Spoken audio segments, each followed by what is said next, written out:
Hello, everyone. The music's not done. Okay, Hello. hey.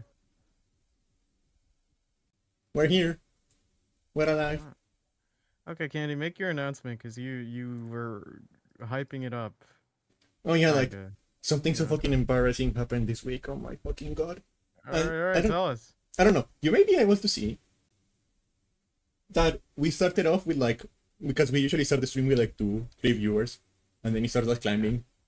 You may be able to see that right now we are at, like hovering between 5 and 6. Yeah. Why did that happen? You may be asking yourself. Why did the number double just in a week? Well, it turns out, you know how like streamers, not only VTubers but streamers in general, have a channel on their Discord that is just like a channel where a bot pings people when they go live. Mm-hmm. I had one of those channels, right? Yeah. Except I forgot to unhide that channel for the past 7 months.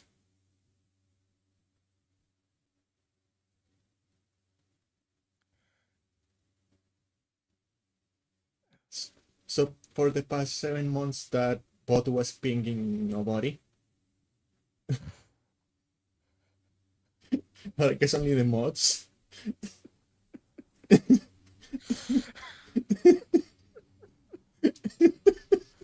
Mm. I'm a professional, by the way.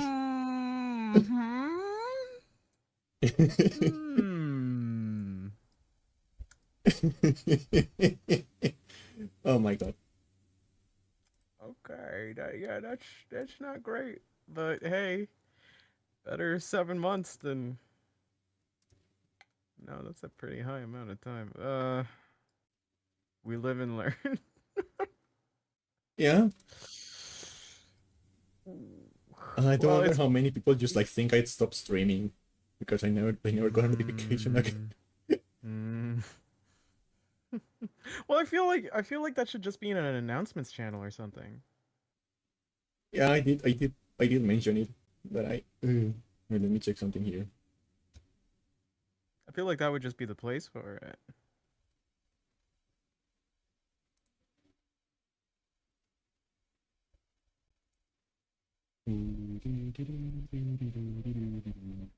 How do I change something? Something community. I need to change the settings here to see something. Uh, Oh, you froze. Your VTuber avatar froze. She now is like a PNG. we all become PNG. We all return to PNG.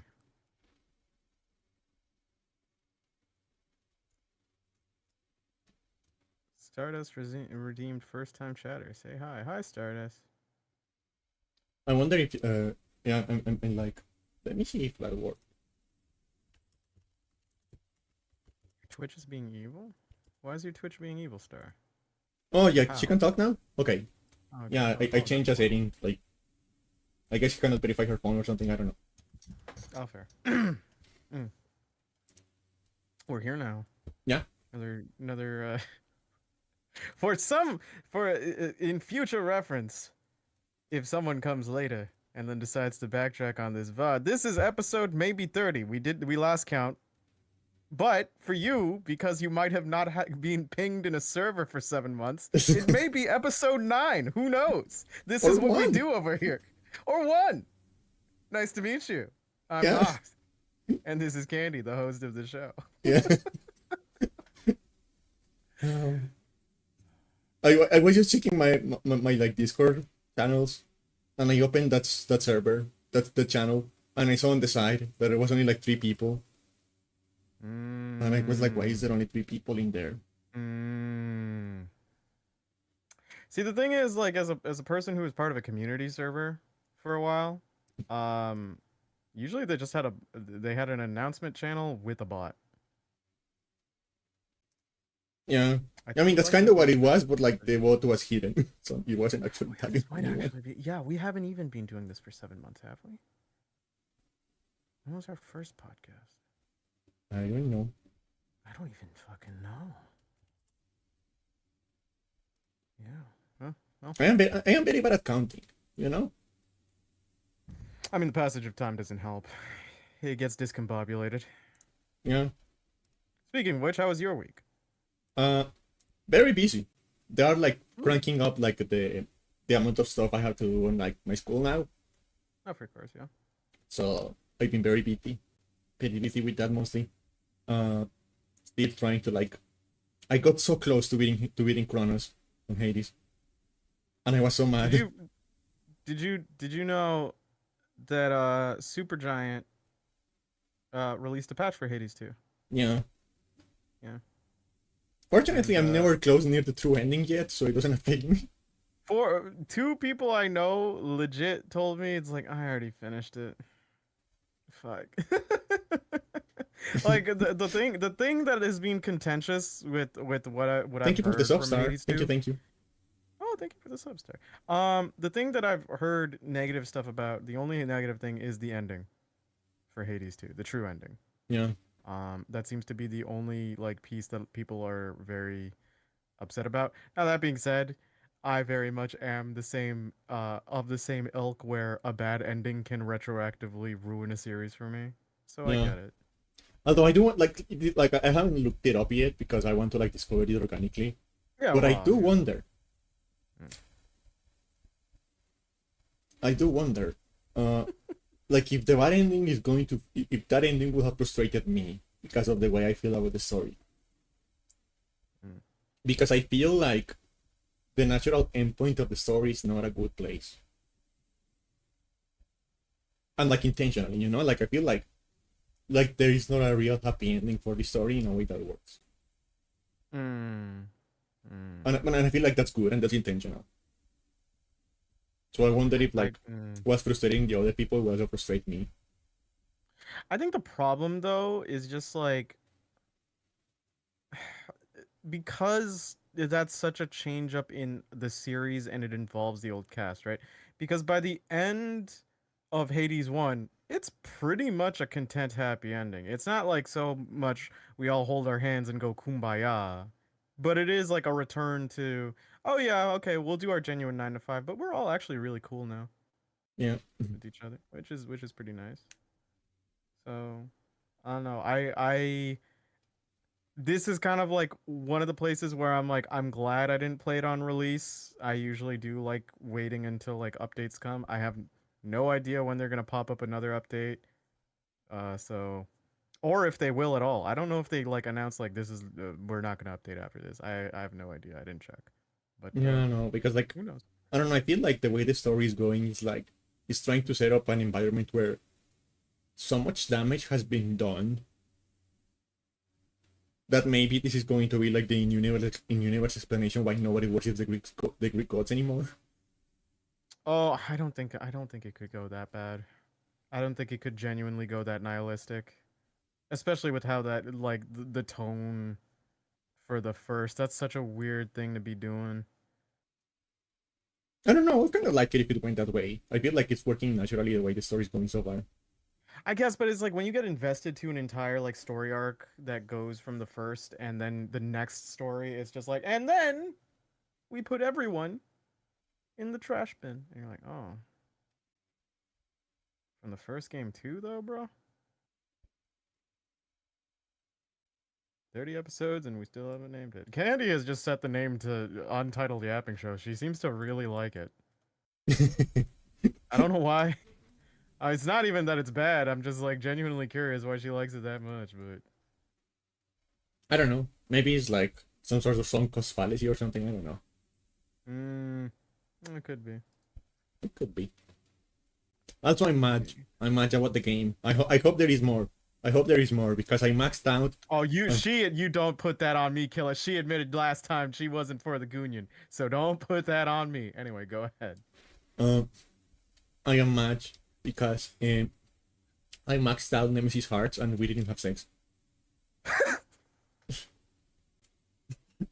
So I hope there's more to that. I hope I there's more to mean, that. well, the thing is, like with one, you can max out hearts, and stuff doesn't happen immediately. And like you can max out a secondary heart and do the polygamy route, but that still takes time to sink in. Yeah. So I don't know. And Did you also, do anything else? the more Oh the, wait, go the ahead. more times goes on, the more Aries feels like a teenager, and I hate her. Oh, Eris. I thought you were saying Aries. No, Aries showed up. Like he showed up. Like they Well, have yeah, very he's the similar moon names. god. Yeah. I think like every Well, god funny showed enough, up. No. funny enough, when Ares like goes to bring war upon the land, Eris is one of his homies that like joins in the fun. Yeah, I and forget if like she actually Deimos gets is like, the other one. if you showed up to her fight with like a bunch of like Aries wounds, she gets really mad. It's like, why is she helping you? Why is Get she helping mad, you? nerd. Get mad, nerd. Do the dance. Yeah, and It's like my favorite part when you're facing Theseus and he does his second stage, and then you use I think Poseidon or like Athena. I can't remember which was secondary.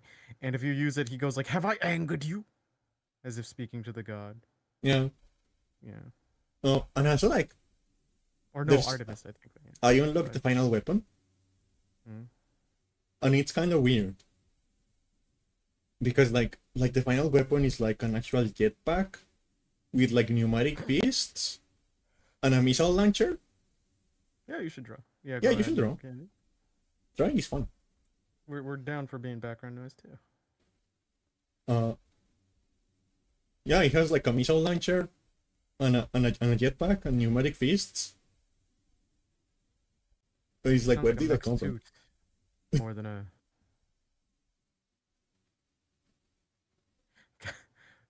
Then why would you ask? The artist fallacy. In what world are we gonna say no? You're asking.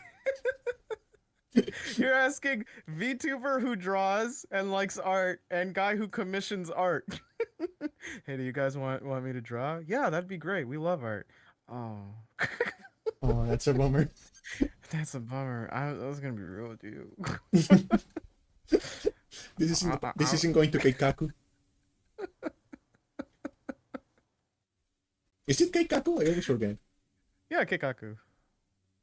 All according to Keikaku. Yeah. Did that actually happen on a fan dub or was it just a meme? I'm sure it did for no, I think it was a fan sub. It was literally like all according to Keikaku, and then it says translator notes. Keikaku means plan, and it's like you could have just translated all according to plan. I guess I mean, it's a really fun word to say. It is Keikaku. a fun word. Yeah, Keikaku. It's like how I asked my mom to pick something and I choose the opposite. There is an inner rebellious streak depending, even if like a parent is right Yeah. sometimes, or it's just like the brain going like I don't want to do something that's now considered an obligation. Yeah, it's like, because I have ADHD, I have a thing in the brain that is like, if you tell me to do something, I don't want to do it anymore. Even if I wanted to do it. Mm-hmm. You know the image of a penguin sitting on a chair, like going like, well, I know I don't want to. Kind of like that.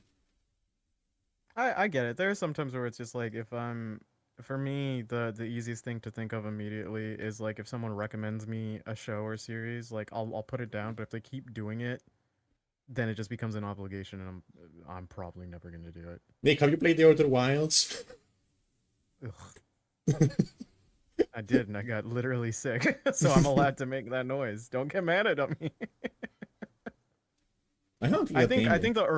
I think the earliest example of me being like, and I think it's the only example where like a fan base kind of put me off from playing a game because I usually don't like I don't like equating or making a show or a game the sum of its fan base, right? Because they're not the ones creating it. Um I just think way back in the days during like when Undertale was kind of getting a little too overhyped and I wouldn't stop Oh hearing about yeah. it everywhere I went. No, yeah, it I was happened to just me like, too. I'm Like good. the fan base put me off that game for a while. And I feel bad because I usually am an advocate for like, okay, you should not judge the work based on the fan base. They are not part of the creative process directly, at least in most circumstances. But like, yeah, definitely did not Something happen. magical has happened. What happened? What happened? My Apple Pencil has been. Oh, you mother.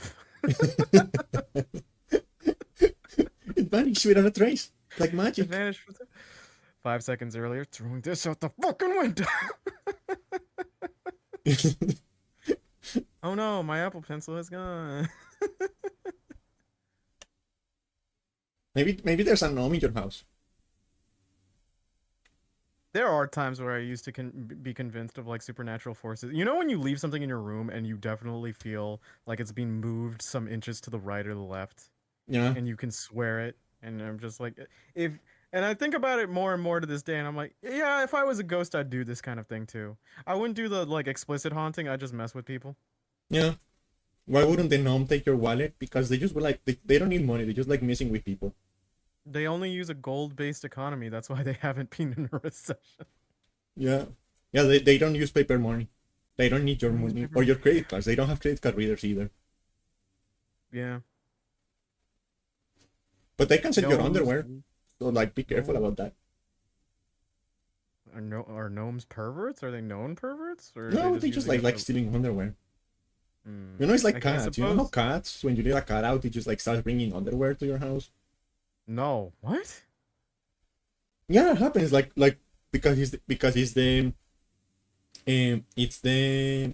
like the piece of clothing of clothing they can carry. So like if you let a cat out and there's someone like drying their underwear outside, they just like pick it up and bring it in. What about socks? Yeah, they do that too. Okay. Well, I don't let my cat out because I don't trust her to not get horribly hurt by another animal. Yeah. And also she cats are found- like terrible for the environment. Well, yeah, because like I think their feces just has a high like their feces is just not good for like plant life too. And also they're way too good at killing. Yeah. Also, I think their feces has that like bacteria that's like really bad for a lot of organisms. And boy, they fuck.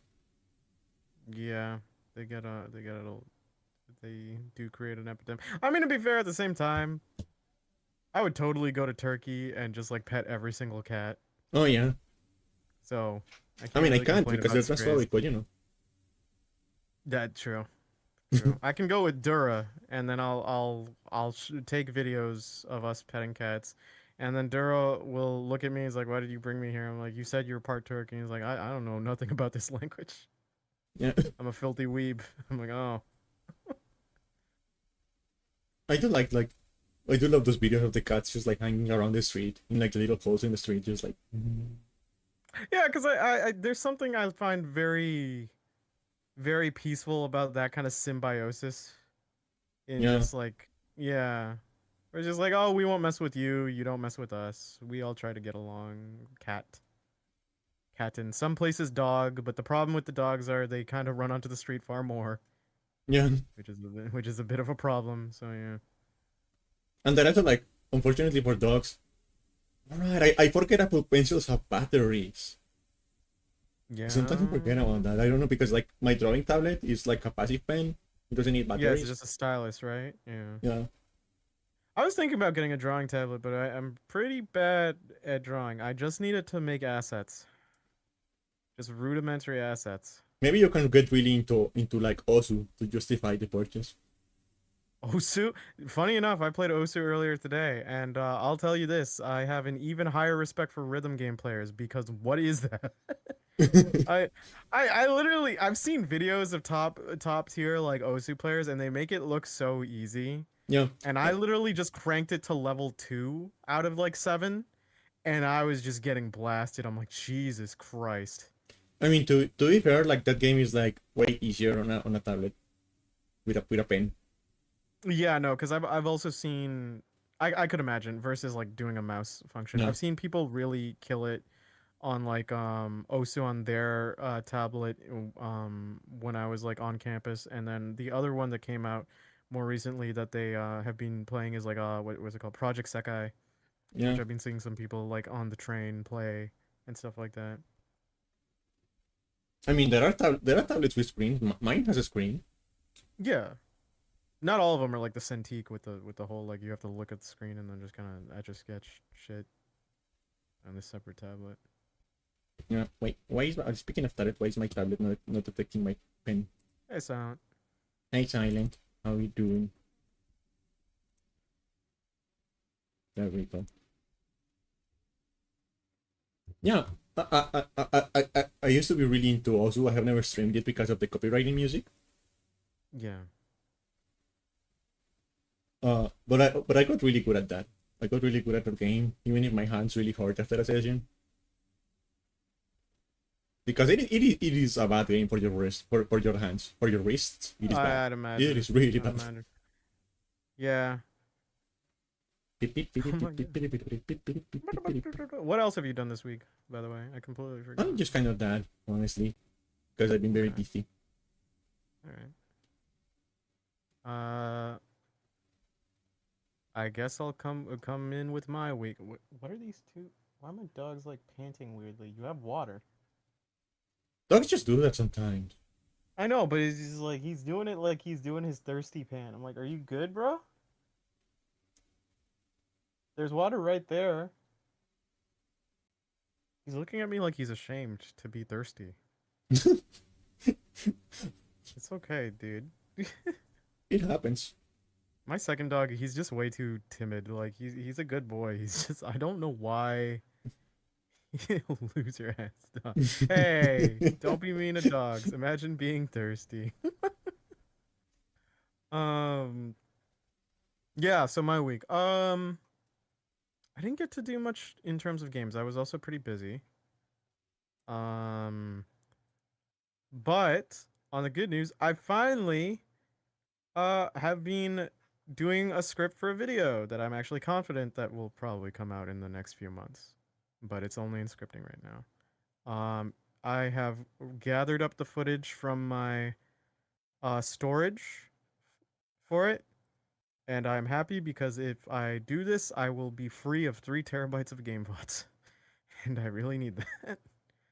I really need to because I've reached almost the max, uh, and I don't want to buy more hard drives. So hooray! I think I need more hard drives. Yeah, yeah. I was just like telling myself no because I was just like, oh, I could get another 20 terabytes and then I could just like, start recording again. And then I thought about it, I was like, that's not solving the problem. You gotta edit them eventually. And I was like, all right, Yeah. all right.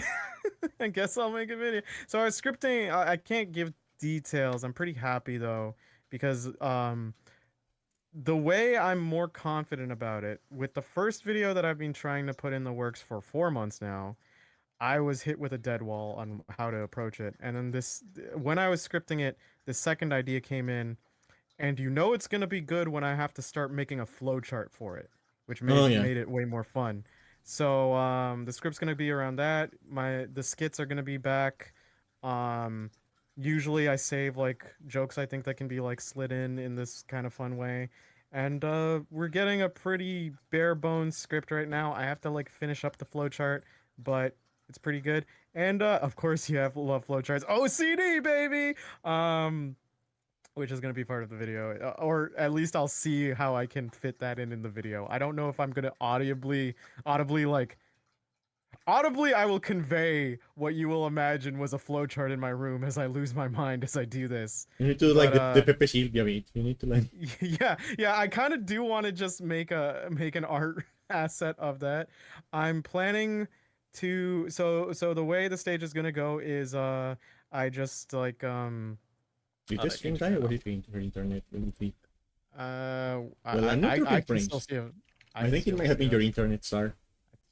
Um, so like what was I gonna say?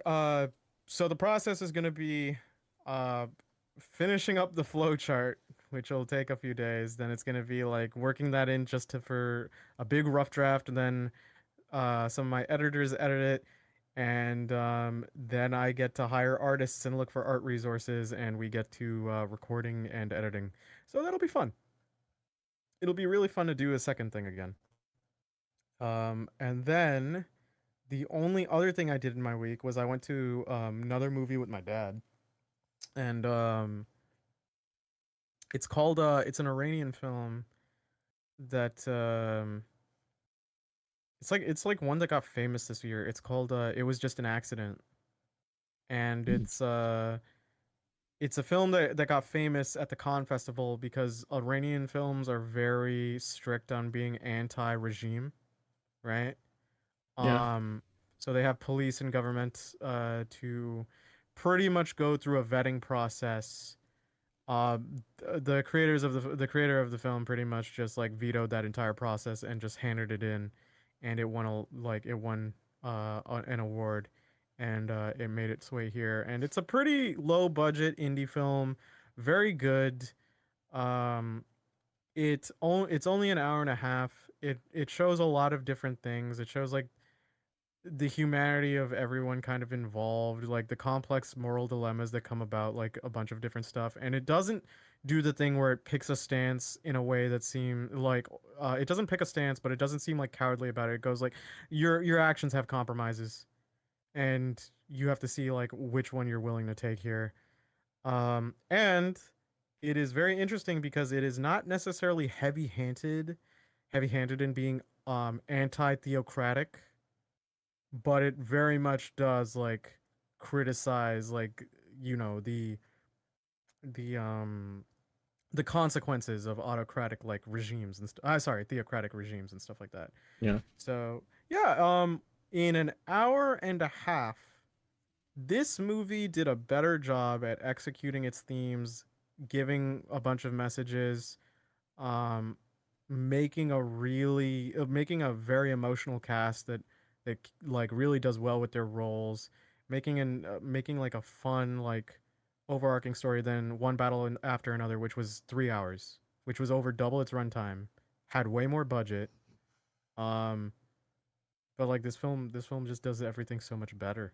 Yeah. Like so it's not even really touching the same themes, but the problem with one battle after another is like it's trying to do too much and it fails to do any of it.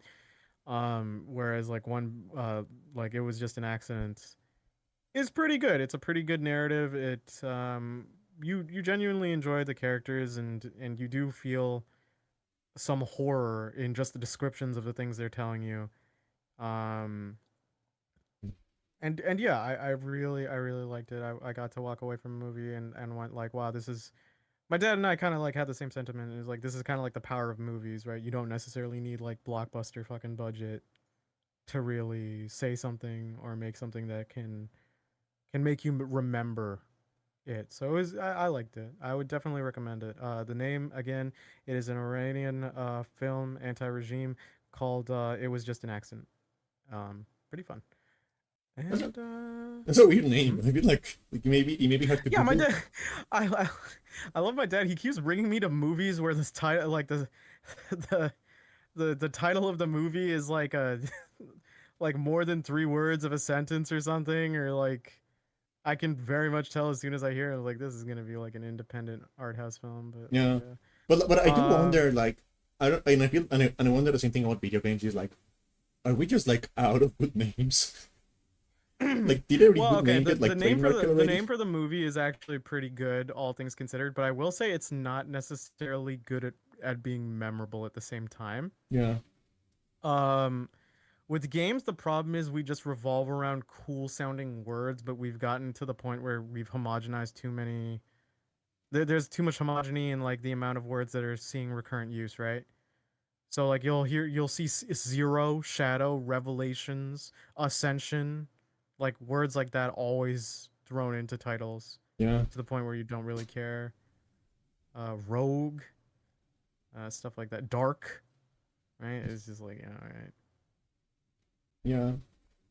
And Yeah. I I but I do I feel don't like know. like it has to get to a point, right, where we are just like every good name is trademarked, so you have to like start inventing stuff, right? Yeah, I mean any industry that goes on too long, it's pretty interesting actually. I mean there's so many words, and also there are so many different languages. Like in theory we could just start stealing like other language like names and stuff like that too. Imagine, like they just like start like releasing names with like, games with like French names, and it's like, why is the game's name in French? It's because we run out of English words. Clair obscure candy. Yeah, but to be fair, that game is French. Okay.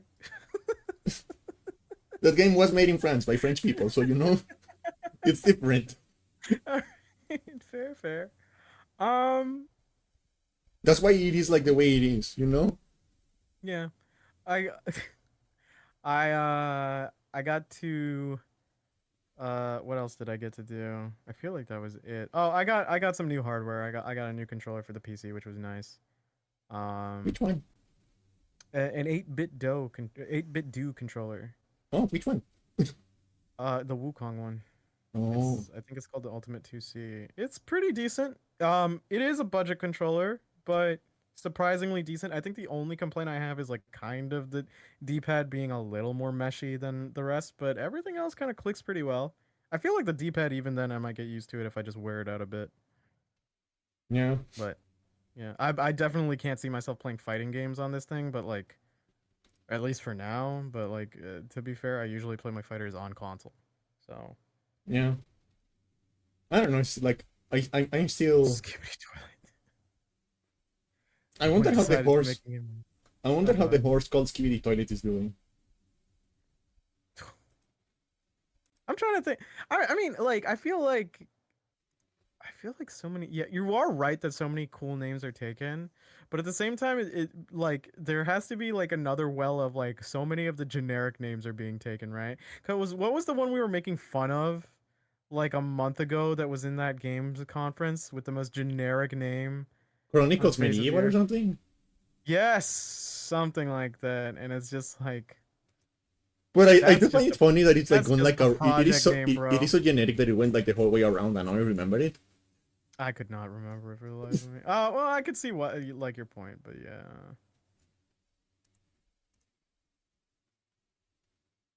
Yeah, it's not a good name. Not good.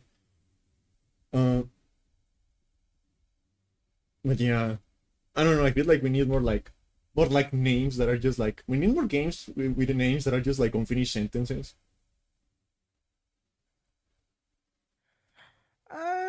It depends. like Depends. the way books are sometimes. Yeah, I'm trying to think of way more like more shit. I can. Or Here's the maybe thing. The problem is we can't come up with any good names because I feel like they'd get stolen. Not from the people in chat. It's just like it would manifest some person from the distance being like, "I'm gonna make a really bad game with this name," yeah. But I feel and like then we you know just sit what? here. Maybe we just need to like start like doing like the light novel stuff and just like putting the entire plot in the title. I'd get angry. Light novel titles are a very good way to turn on my violent monkey brain. Yeah. Like I don't I've never my eyes do not glaze over faster than when I read a light novel. Uh, fuck. I don't know. I kind of like them in like an ironic way. Some of them got shorthanded to stuff that kind of works better, like Konosuba. Like that became memorable Yeah. because like Konosuba isn't the actual name; it's Konosubarashi something something. Yeah. Yeah. But I eventually we're going to have to start doing that. Eventually, I just hope we're long dead by then. Yeah. Speaking of being long dead, Oh no. speaking of being Knock long on dead, did wood. you see that they announced like a Halo remake for PS5? I've heard that that company uses generative AI. Yeah, they Fun. all do. Fun. Yeah, but like they announced like a Halo remake for the PS5, which is Magical revolution of it is defensive kind of sniping is like I don't have like the emotional like I don't have the emotional investment that other people have because the console war thing and the exclusive thing has always been stupid to me. I would much prefer if every game was on PC. It would just make things easier for me. well, I mean, like, yeah, in a theoretically, like, just having everything on one platform is ideal. So But I think it's good. you would also, But I think it's good that the game is coming out on PS5, but it's like it's kind of surreal at the same time seeing yeah, A Halo it trailer is weird, right? on the official We PS5 channel. we all talked about this when Microsoft was saying like, "Oh, we're gonna say goodbye to exclusives." I'm like, bro, when I run up my PS5 or PlayStation Future, whatever, and see a Microsoft logo on it, I might be like lambasted. I might feel like it's wrong and that I've somehow jailbroken my PS5. Yeah, it feels like Yeah, and it's coming out like on the same day too, and it's like, but like the thing about Microsoft is that like they're losing so much money on the console side that they kind of have to. Because they're so bad at their own direction. Yeah, I don't understand, like, you have so much money and resources, and so many and yet IPs.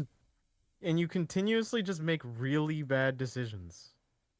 Yeah, Like, Microsoft, you're not Rome. You can't continuously make losses and then win. That's not how that works.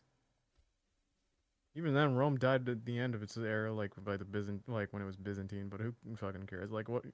Like in yeah, certain wars, they were just like, we can afford the losses. yeah. We'll come out on top. I guess like the more apt comparative comparison for me, in my opinion, would be Russia, especially like during the Soviet era. Sony made Blu-ray and Xbox lost with HD, so they have to pay Sony for every Xbox they sell. That's so funny. Yeah, I So wonder if maybe that's. I wonder if that's related to the reason they want to like go fully digital with the next Xbox. I could see that for like for a reason, because that was kind of like the Nintendo to Sony problem, where it's like Sony just like operated off of like way better deals for third party consumers to program on CDs in terms of profit margins Yeah, versus Nintendo and its cartridge system. And so like that was just one of the easier ways to just jump off ship, which yeah. is something. I mean, like, yeah. What was I going to say? Oh yeah, What about like and Xbox? like you know how I feel about remakes in general. So I'm going to like spare you all my thoughts on like Oh, how is it bad just the a remake remake? looks. Yeah, it's a Is remake it of just Halo a One, straight up? Oh, but like it kind of oh. makes sense. I think it kind of makes sense in a way because it's like the first Halo game coming out on PS5, so just like starting with the first one makes sense. But like, Halo Combat Evolved was really good. Yeah, and it's just like a remake of the first one, and I'm going But to like, spare you my. could we like not screw up the really good one? I mean, they got it printing. I don't care. Um, no, but like I'm going to spare you my specific thoughts about like the many reasons I think it looks like shit. Like, and they Looking think at they're being screenshots. they think they're being cute with the name because it's called like like Halo CE, Halo Campaign Evolved. So they think they're being cute with the Campaign is name. campaign is so much lamer than combat though for a name. Yeah. Um. And like I keep seeing this screenshot of like, and I don't know. I feel like in the original game there was a reason. Like again, like this is like the thing with the Silent Hill remakes and stuff like that. It's like not everything about all games is because of technical limitations. Some Yeah. stuff was there because they wanted it there, not because they had to accommodate the hardware. You Oh know? yeah. And I feel that way about the architecture of like the Forerunners on Halo 1. I feel like the original Halo 1 it was very intentional like if you look at the Forerunner architecture, it's very brutalist, very like plain, very like concrete and bare metal, right? Very utilitarian. It has this like depressing Soviet look to it, and I feel like that was intentional, and making and turning all of that architecture into like shiny like polygonal metal. It's kind of like losing the point, you know? Mm, I can kind of get what you mean. Yeah, no, cause like they're you are right, Oh cause wait, people do wait, give me a confuse moment. A when. moment. Don't talk. Don't Uh, talk. Don't talk. My headphones fell off. Don't talk. Woo! Okay, you can talk. oh, there you go. Yeah, people do get confused on like old gens on like when there were technical limitations versus like when there were like artistic choices.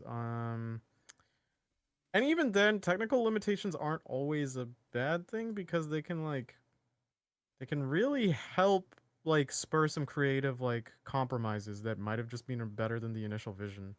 People Yeah. really don't consider that. And it's just like, like there are times where hardware does definitely like affect how development was. Usually people just do it on shiny bells and whistles. Sometimes you get stuff creatively like Silent Hill, right? With the fog Yeah. on PS2.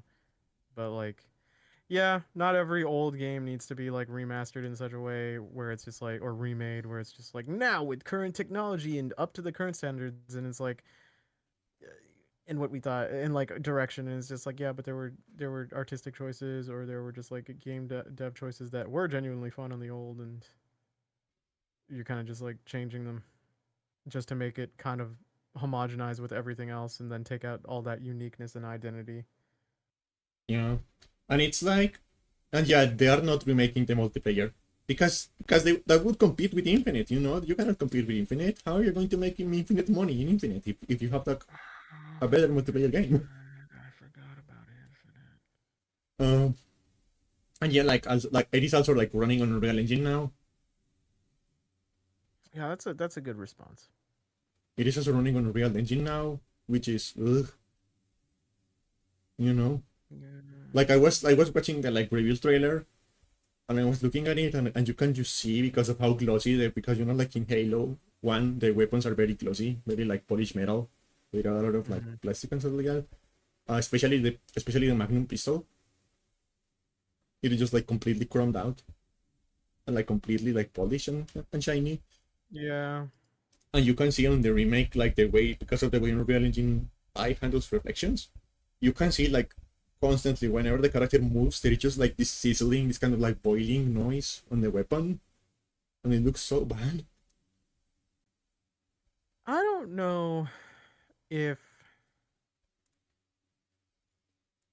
like I should even complain that there's not a multiplayer, because just like from my knowledge, people haven't really cared talking about Halo multiplayer since the 3 days. Yeah, because they haven't been good. Yeah, because like, But and I'm including like ODST and oh my god, what was the other one? Breach. Yeah, But like that is the reason. That is the reason people are bummed about the fact that they're not remaking the multiplayer because this one was actually good. So maybe if they yeah, it was remade it, it will good. be good.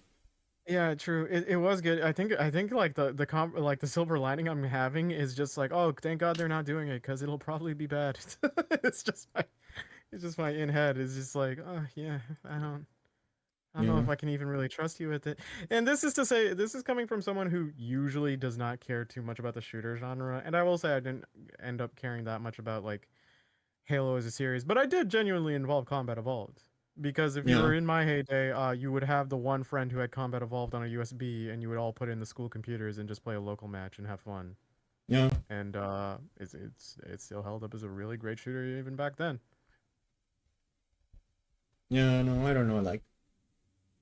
I like keep in mind whenever it comes to like me criticizing the graphics of the new one, keep in mind that I always thought like the first Halo was kind of an ugly game. Like the original Halo was kind of ugly even for the time. Mm-hmm. Like I don't know, there's something about the colors and like the balance of detail and size that just made I it can like agree. look kind of I can agree with ugly. some of the colors when I consider the maps and stuff. Yeah. But again, like there's some stuff about the game that is like intentional. That is like Mm-hmm. especially when it comes to like the architecture and stuff like that. I think also just like Halo is an IP. I feel like it's one of the ones that's kind of diminished over like perceived value for a lot of people. Yeah, Because it's just like, oh, we're coming out with another Halo game. Halo isn't COD. There used to be that whole debate with people way back in the day where it's like Halo's still in the race. It's like it's better than COD, and then COD kind of just became the easy casual go thing, right? yeah, Now it's just not a competition. I don't know if people from one community just like exodus to another. I don't feel like COD would kind of like scratch the same itch as Halo. But yeah. Weren't powerful enough for split screens. I'm not surprised they can't figure it out on SSD. Jesus Christ. I think the remake has like local co-op. I think I don't know, but yeah, like Local that's co-op on a PC game? that has been like that has been like a point of contention for like a very long time is that Halo games don't have a split screen anymore.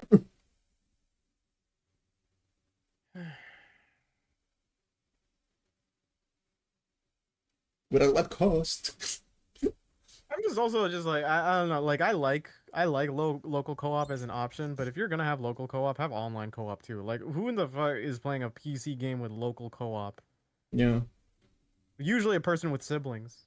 yeah. But like at the same time, with a majority of people, it's they're probably gonna need online co-op. I don't want to have to be running Parsec or something every single time, so I can play your game. I don't know. I feel like something tells me to me that Halo is one of those series that should have ended. Well, wasn't three like the perceived ending way back? It was supposed to be the ending, but then they kept making some. Well, yeah, like people always treated like four like the puppeting of a corpse, and then like I think five got hyped up. It's like it's gonna be the return of four, and then I heard people didn't like that one either. And yeah, like I don't know, man. I feel like the story of Halo as a trilogy, if you just like take the first three games and Reach, because Reach is okay. If you take the first three games and Reach, like the story of that as like a trilogy plus a prequel, it works pretty well as like a self-contained unit, and you don't really need any more. Well, ODST I heard good things about too. I feel like it'd be Yeah, a spin-off story. Yeah, yeah. it's always a return to form, and then you're like, wow, I didn't know the series used to be shit because this is what this is now. Wow. Yeah. Uh, yeah, I don't, and I really don't see like, because like Microsoft keeps insisting that they are going to make a console next generation, Mm-hmm. and that is going, but I don't know how it's going to work. I don't know like what the point even is, because like if a lot of the games are on PS5 or PS6 eventually, and a lot of the games are on PC, like what's the point of owning an Xbox?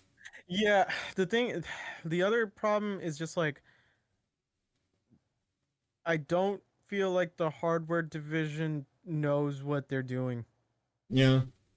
Speaking of that, So like there are some rumors floating around that the that ROG like Ally, its pricing is because of Asus.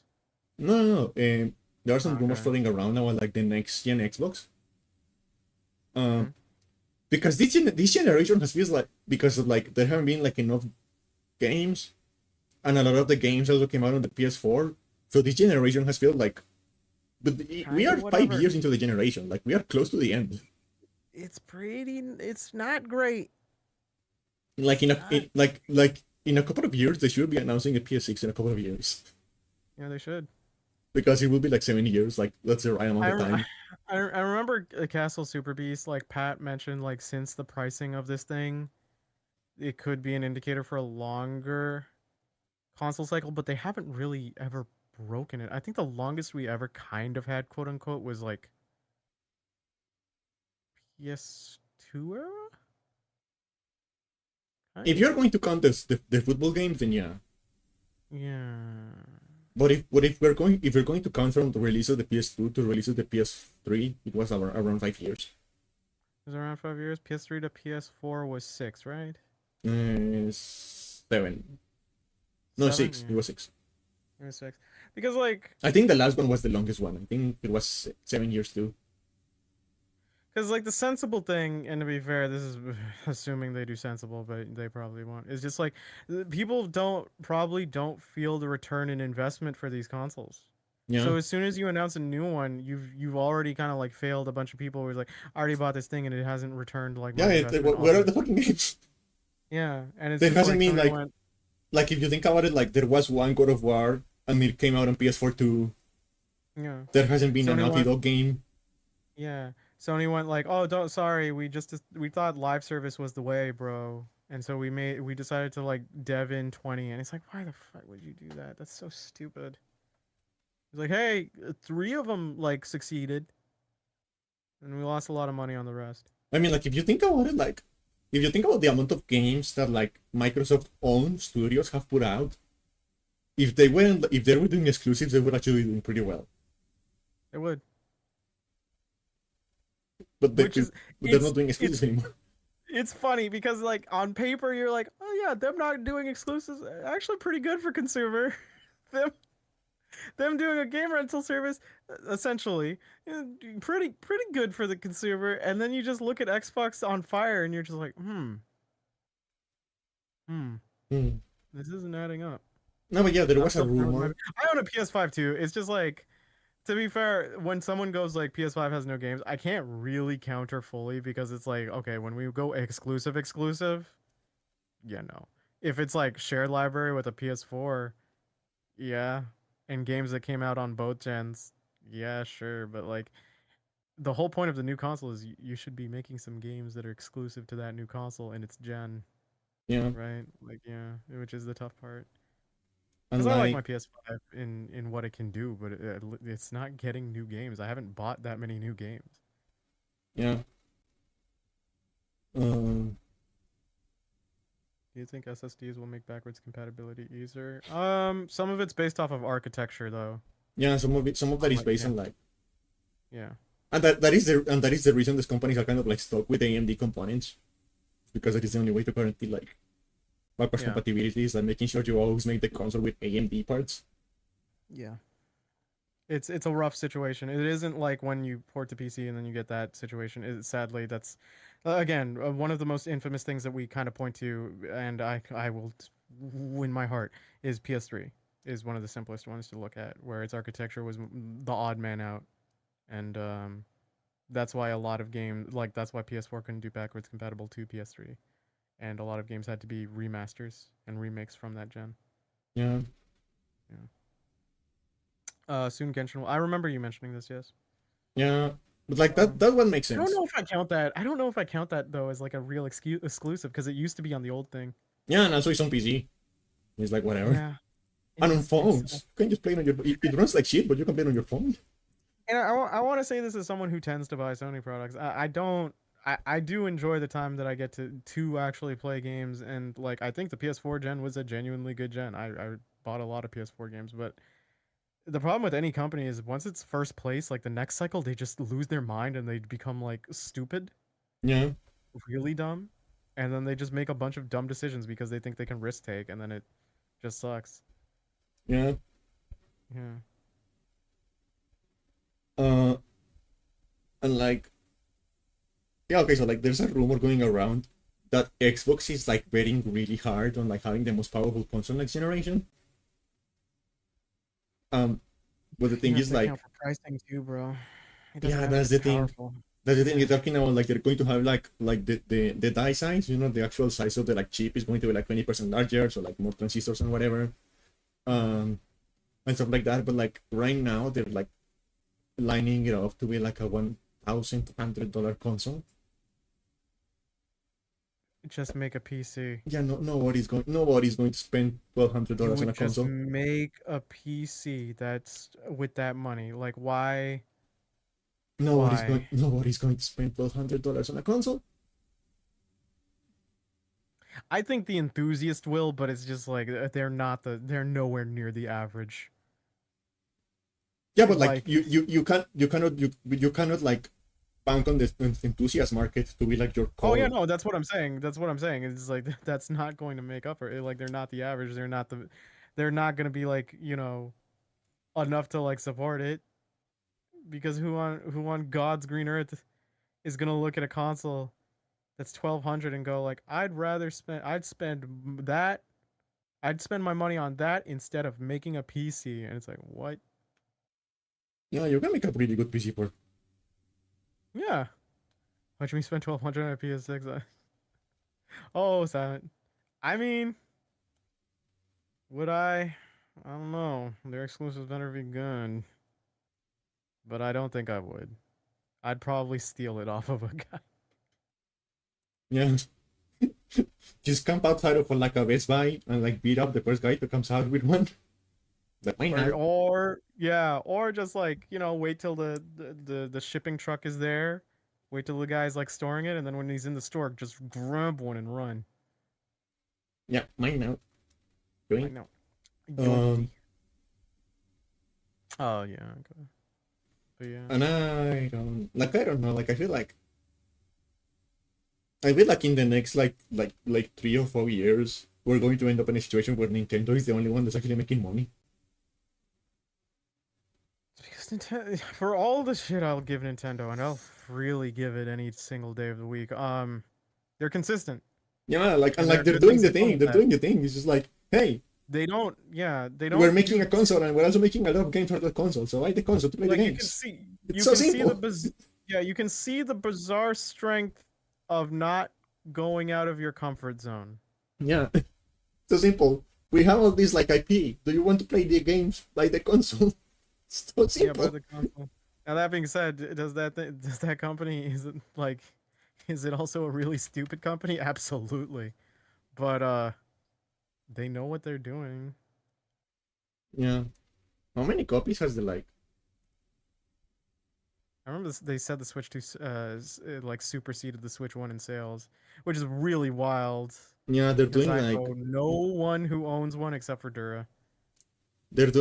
6 million units in 2 months, which is pretty good. Oh, you know what? I think the amount of sales did decrease though. Like substantially. Like it was a surprise at the rate it was like decreasing. Hmm. But that's because they There didn't could have be a like. reason why. But I think Yeah. the Switch is going to get stronger. Like on sales because like I think it's like they didn't have like a super strong like launch lineup. You know, because not everyone's into like Donkey Kong. I mean, to be fair, like you could make the argument of like for the Switch 1 as well because like what wasn't Mario Odyssey also a launch title?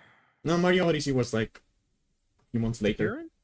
A few months later? Okay. Yeah, it came Cuz I out know on Breath like of the the Wild Switch was one came out in March and Odyssey came out in October, I think. yeah, cuz Breath of the Wild was like a pretty good set like in terms of like appealing to a lot of different people. You had the Zelda fans, you had like it was a pretty decent like entry point. Like you can argue every Zelda is a pretty good entry point, but like the way Breath of the Wild is like it checks a lot of boxes for a lot of different people. Yeah. Um whereas like I don't think the same can be said mostly for like Donkey Kong. Like collectathon games and the types are like adjacent to that aren't for everyone. Uh and some of the games I think also have the cross gen situation where I think Pokemon ZA is like already on Switch 1. So there's not really a sentiment to upgrade. Yeah, and there's also like um and I don't think like a lot of people are like pointing out that the Switch 2 is selling out as like a bad thing. But the thing is, like Nintendo was stockpiling Switches for like Switch 2 is Switch 2s for like 7 months. Hmm. They probably I have mean, like 30 million of them just laying around ready to send to stores. So they're probably not going to be running out anytime soon, even if it sells I really mean, well. yeah, yeah. I mean, like at the same time, like I don't really have too many strong opinions as like Switch 2. There hasn't been anything yet that I look at it that's exclusive to it that I really want to get just yet. Maybe their new gen Pokemon. I'll if they decide to put budget, You know, then yeah. I'm still Do you waiting. see Like that? I'm curious why You they see that haven't leak like. report where it's like we only spent 13 million on one of our Pokemon games? No, I haven't seen it because the thing is like Oh, I have so little investment in Pokemon that even the leaks I don't care about. no, it was just leaks of like existing documentation, scrapped ideas, and I think like budget reports. And it's like for a good scale, if I remember, like Breath of the Wild was quite a bit in its budget. I think it was a hundred plus million. Yeah. And then like for Legends Arceus, I think no Legends ZA, I think was only 13 million. And Well, I it's mean, like I think that's a good thing overall. I think games are quite fucking expensive nowadays. it looks like ass though, and it's still Pokemon. It's still sold at like near full price. It doesn't Mm. matter.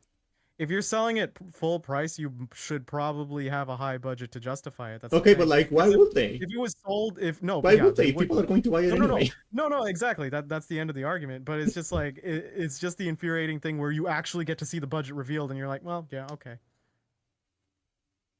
okay.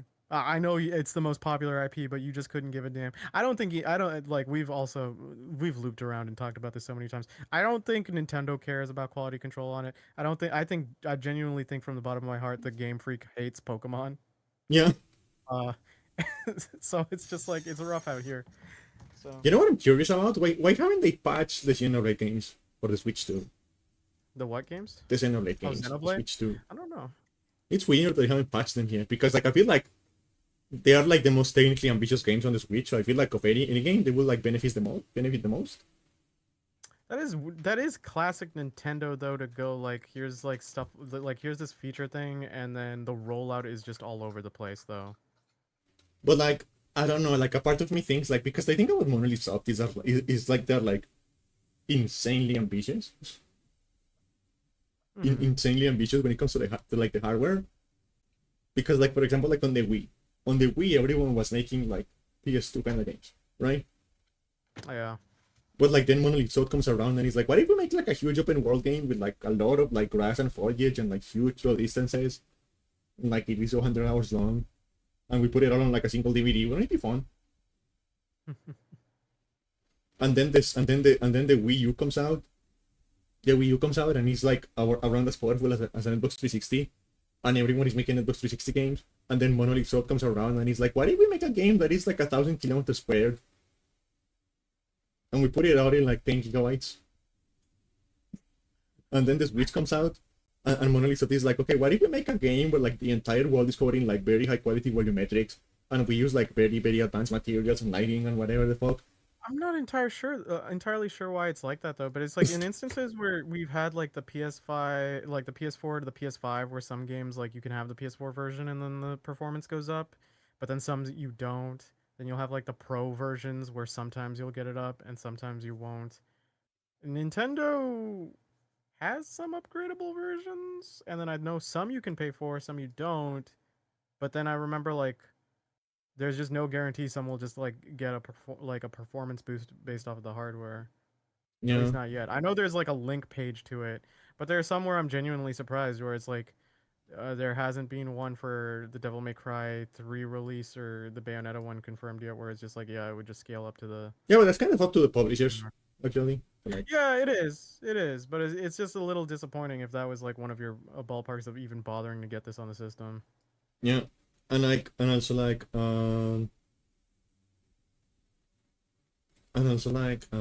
yeah, but like what I was saying, like Monolith Soft is so like weirdly ambitious that I wouldn't be surprised if the reason they haven't like upgraded the reason they haven't upgraded the Xenoblade games for the Switch 2 is because they're just like working behind the scenes to like add ray tracing to all of them. Because they're like that. Monolith is like kind of insane. Monolith is like the weird like people who are like smoking crack and Yeah, doing like, hey, no. what if we do with the graphics? What if we? Didn't they finally get obtained by Nintendo though? Oh yeah, they've been owned Yeah. by Nintendo for a very long time. Okay. Um, what was I gonna say? I'm trying to think of more like Switch stuff off the get go, Switch 2 stuff off the get go that would matter. But it's like I've also just heard like things on just like the Mario Kart. It's like yeah, it's okay, and then people got really hyped for the new Sonic Racer, which was like I was surprised by.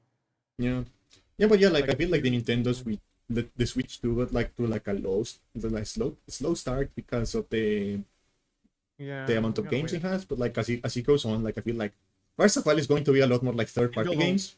yeah, it can build a library, Yeah, no and also like problem. as Nintendo starts working on it, because like okay, like there's going to be like a new Fire Emblem only for it next year. Metroid Prime is coming out like end of the year. So Is it like it's comparative to the Steam Deck?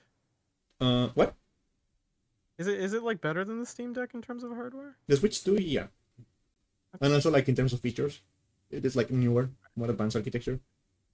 Okay. Um, yeah, and it's going to be like a Metroid Prime, Oh yeah. like late Amazon a in motorbike. December, I Yeah. think, and it's going to be like a new Fire Emblem early next year and stuff like that. So I feel like there's going to like start as they start building, especially whenever like a new Xenoblade or a new Zelda games comes out. That's when it's really going to take off. Yeah. I mean, it's tough.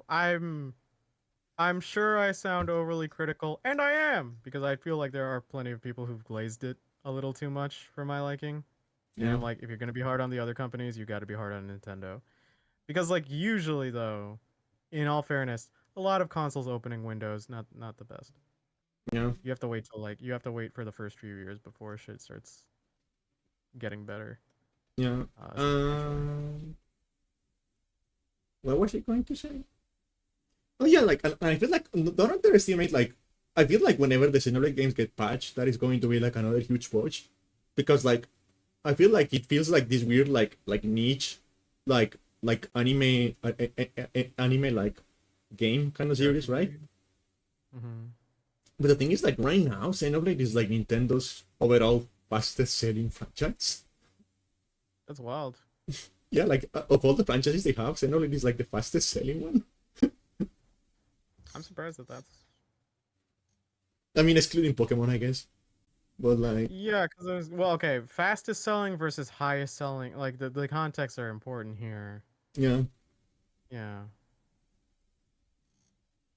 Uh, and it's kind of weird when you think about the fact that just like 10 years ago, Nintendo didn't want to even localize those games. Japan is just really funny with that in general. I mean, for a long time, Sega seemed to have little interest in porting Yakuza anymore, Yeah, and all it took was like a Let's Play channel to get people interested. yeah. So And also, I feel like Xenoblade is one of those like, because you know like the story of Xenoblade, right? Like how there used to be like back when Monolith was owned by Bandai Namco, they had like Xenogears. I mean Xenosaga, and before that they were owned by Square Enix and they had like Xenogears, right? yeah, So like they did this thing about like always making the games like from that director with the name Xeno on them. hmm Well, I feel like there was like a missed opportunity in that because like before they decided to do that, Xenoblade actually had like a cooler name. what was it? When they were starting to like work on when they were starting to work on Xenoblade Chronicles 1, it was actually called Monado End of the World. hmm And I feel like it should have gone with that name, dude. It should have just gone with that name. I don't know. Xenoblade is very iconic. It's very hard for me to think of a Yeah, but it's non-word. iconic now. Well, yeah, but I don't dislike Xenoblade, even though like it did like as a word, it does kind of sound a little silly. But like, yeah,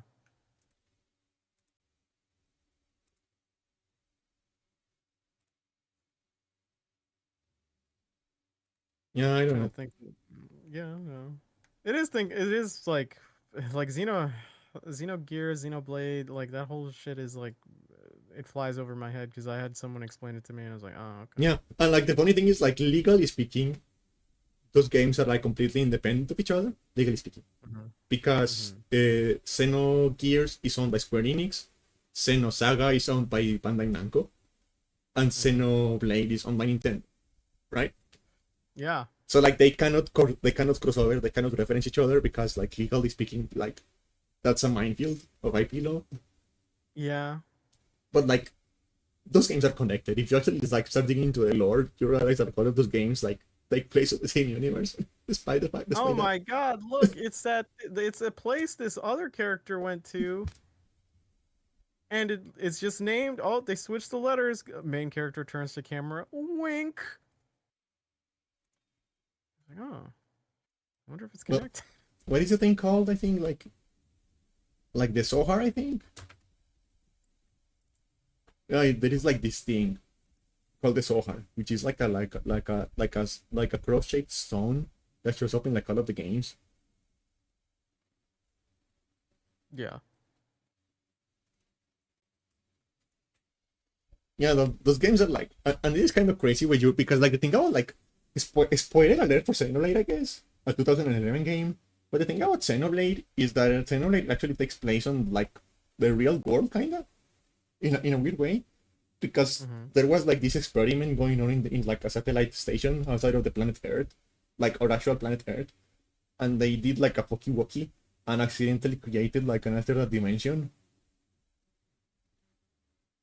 And the god of that alternate dimension, and also the final boss of Xenoblade 1 is actually just like the scientist who created this like alternate dimension.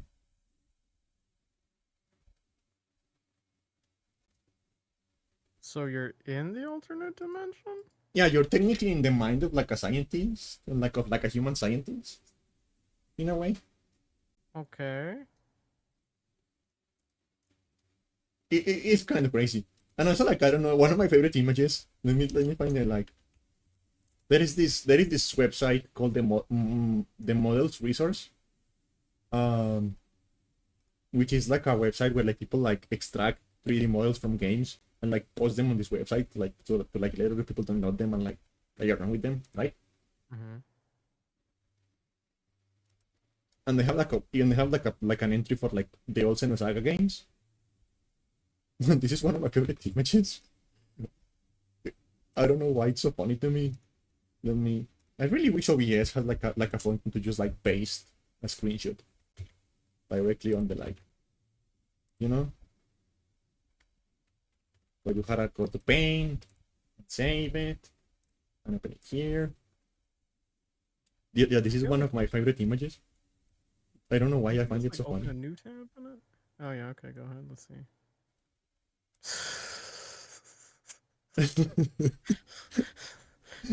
That's wild. What do you mean I can't have the Messiah in my team? That is like the only model in the page. That's so fucking weird. Jesus Christ. Non-playable characters. Jesus Christ. We And, couldn't like, yeah, balance around him. And like, yeah, that's Jesus, dude. That's Jesus. Look at him. He's just chilling. He's just chilling, bro. Yeah, because like that is the thing about like the Xenoblade game and like the Xeno games. Why is bro just wearing a cardigan? Fashion. Why does it look like Christ himself went to a Uniqlo? That doesn't speak well. Because it's the future. I don't like it. I don't like cardigans are our future. Oh god. Yeah, cardigans are the future of humanity. No. Yes. My punk aesthetic replaced by this. You will be absorbed by the cardigan. You cannot escape it. No. No. Yeah, because here's this little sweater that I think is just neat. It's a little too warm for the spring, but it's a little too like light for the fall. This is perfect in being useless. I know. I'm gonna use it in the mall. Yeah, I don't know, like Xenoblade, like not only Xenoblade but like those Xeno games, are like a fucking like fever dream of like alternate dimensions and like religious like imagery. And I think on the first game you're like eating people without knowing. I think like the first game is like the Soylent Green of JRPGs. If I remember correctly. You're just telling me casually that Soylent Green is a plot point for this fucking game? Yeah. So you've just been eating people just for a long time? It's not like a side quest thing or anything? Yeah, like drinking the people juice. Ew. I love people like juice. Yeah, okay. Okay, wait. Would you rather? No, wait. I already know your stance, but whatever. Would you rather Soylent Green? Or you know what? No, let's not do Soylent Green because I feel like you're gonna pick Soylent Green either way because you've talked about eating people before. Because you're like that. That's wild out of context. Oh yeah, you've talked about eating people before it happens. You've talked about eating people before. Let's not play. All right. So, would you rather? Do you know the book Snowpiercer? Not the movie. You know like the reveal for Snowpiercer. I don't. I haven't read the book. I think I have heard what happens, but I don't remember. If I remember correctly, like the food source is essentially a spoiler alerts for Snowpiercer. From what I've been told, it's like rats. It's just rats, right? Yeah. Right. Okay, would you rather Snowpiercer, or would you rather partake in Slurm from Futurama?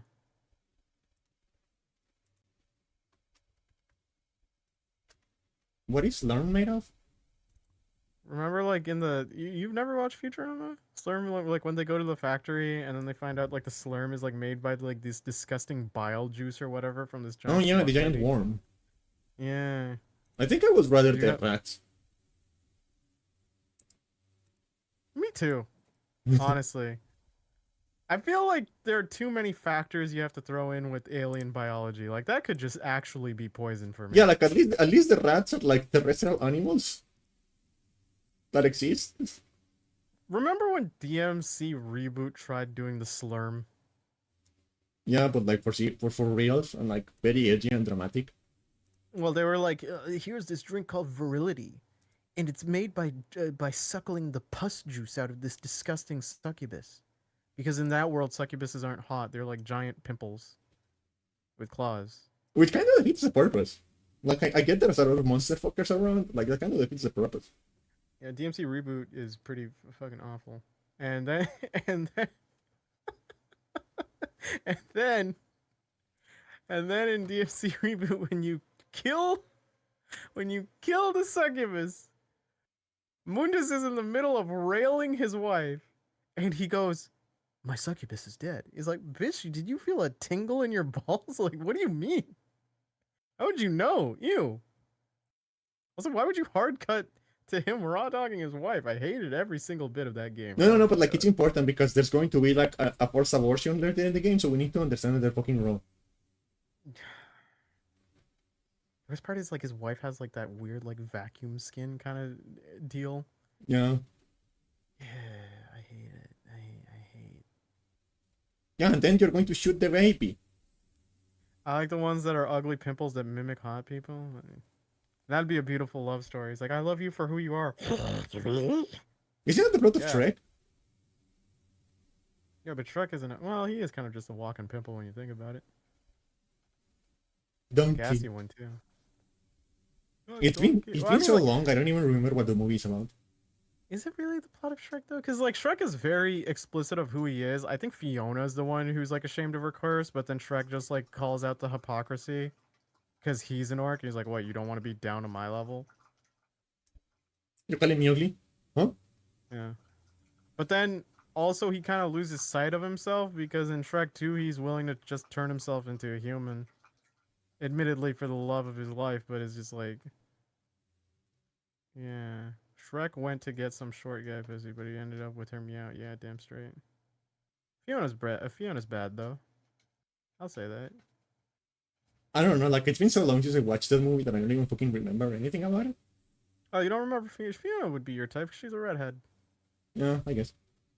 I think she was also voiced by like the wife from King of Queens. Let me Google But I that. could just be I could be remembering wrong. Or was that Mrs. Incredible? I can't. Right. How do you even type Shrek? No, is Cameron Diaz? Cameron Diaz was Fiona. Then I don't think Cameron Diaz was in King of Queens. Yeah, it was Cameron Diaz. Yeah, okay. Donkey was Eddie Murphy? Yeah, Donkey was Eddie Murphy. I mean, to be fair, when I watched that movie, I watched the Spanish. That's how long ago it was. I watched the Spanish. I do regret. I haven't watched the Puss in Boots movie. I heard like the most recent one is pretty good actually. Like I have heard like the most recent one is actually like pretty good. And unfortunately, I also know way too many people who want to fuck like the wolf in that movie. Well, he has a really cool design, I'll say. But then again, I am very much wolves are my favorite animal, and Yeah, but making them the Grim for Reaper you is, that like, the doesn't raddest translate into thing. what is his puppies. What is his what? Wanting his wanting puppies. his puppies. Oh yeah, that's true. I know too many people who do want that. Could you imagine, apparently, in this day and age, just enjoying a character without any sexual subtext? It seems to be a very rare thing. And I'm getting a little concerned about that.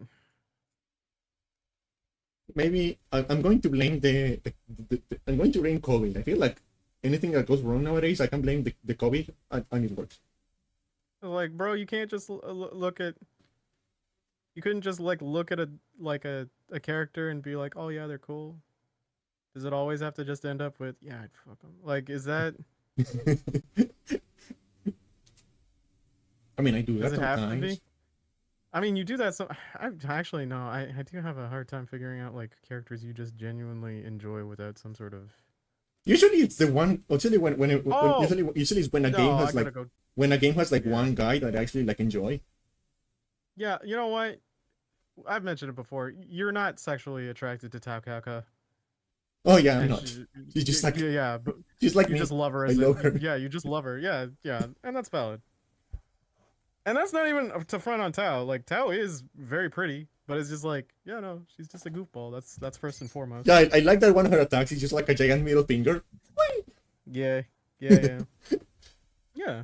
And I think that's a healthy thing. It's like you don't have to find a character necessarily like outright, not necessarily just like attractive per se, or just like kind of make that dynamic in which it's like overly intimate. It's like you can just have like a bizarre platonic appreciation Yeah, and also like for a that happens character. whenever a game has like the one dude that actually the one male character that I actually like.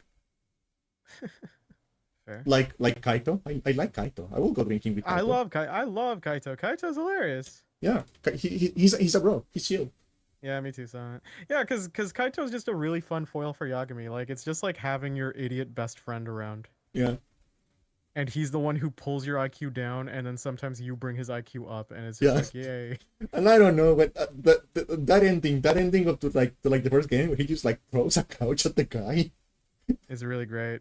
Yeah, it's like, It's okay, I really get this. good. I like this guy. That's how I'm gonna solve the problems. I also just like that he's not necessarily, because Yagami covers the preachy part.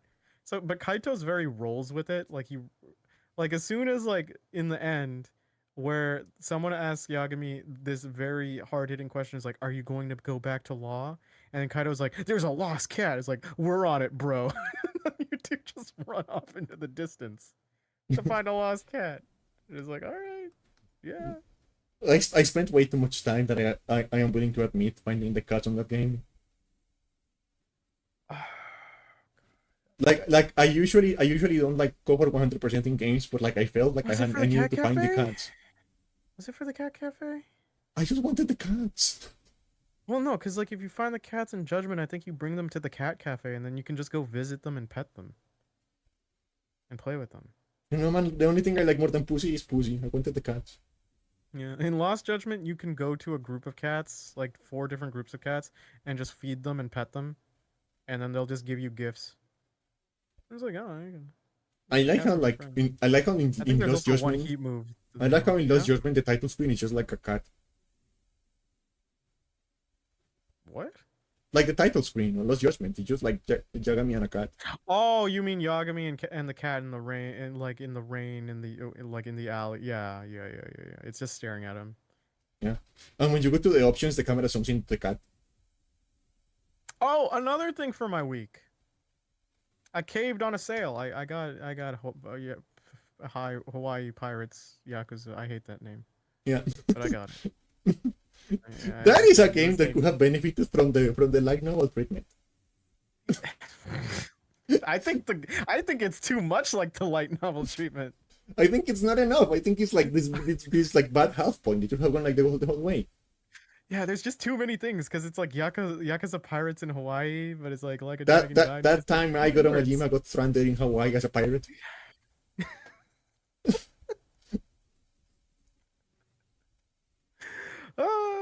That time I got I can't wait. reincarnated as a Hawaiian pirate. The one thing I have for my plans, luckily, is like me and the boys are finally gonna like start back up like Lost Judgment because we're like on the last third of it, and then once we finish, we're gonna go straight into Pirates. And for once, I might buy a game on release when three Kiwami comes out because the fact that you get to play Mine is pretty cool. I wonder if he's going to speak more English. I want to see if he speaks more English. He's gonna learn English live. That's gonna be the mini game on the side. Yeah. Teach Mine English. You understand. People got really. Oh, I think we talked about it already. People got really upset that Ricky got like recast, but it's like, and I kind of agree. Like Ricky is actor as babyface. But here's the thing: the problem with like Photoscan, in this instance, is I feel bad for like making fun of the replacement because that's just some guy. Yeah. Like, you can't help it.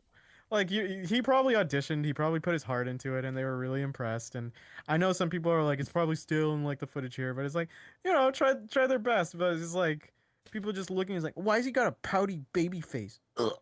He's like, I'm sorry, I'm not a handmade game model.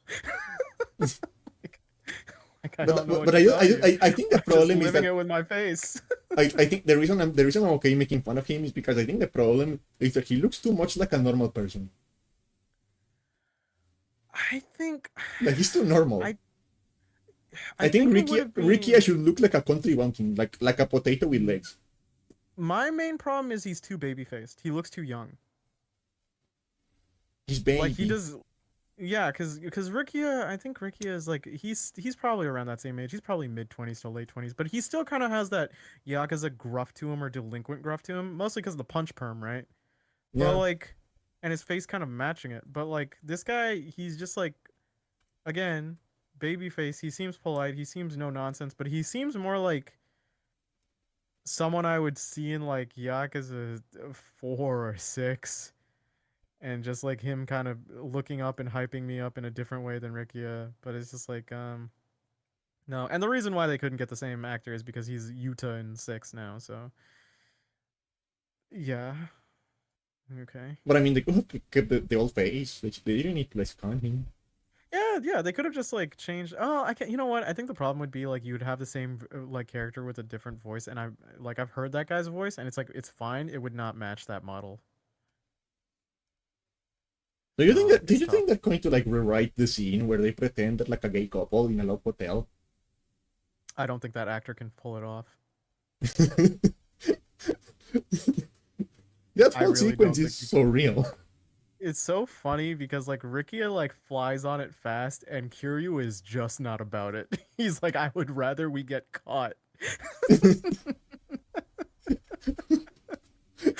But Rikia's like, nah, time to go full on boy love. I forget if the receptionist was really into it because it was boy I love. think. I think it was. I think. I think she was. She was like, oh, oh.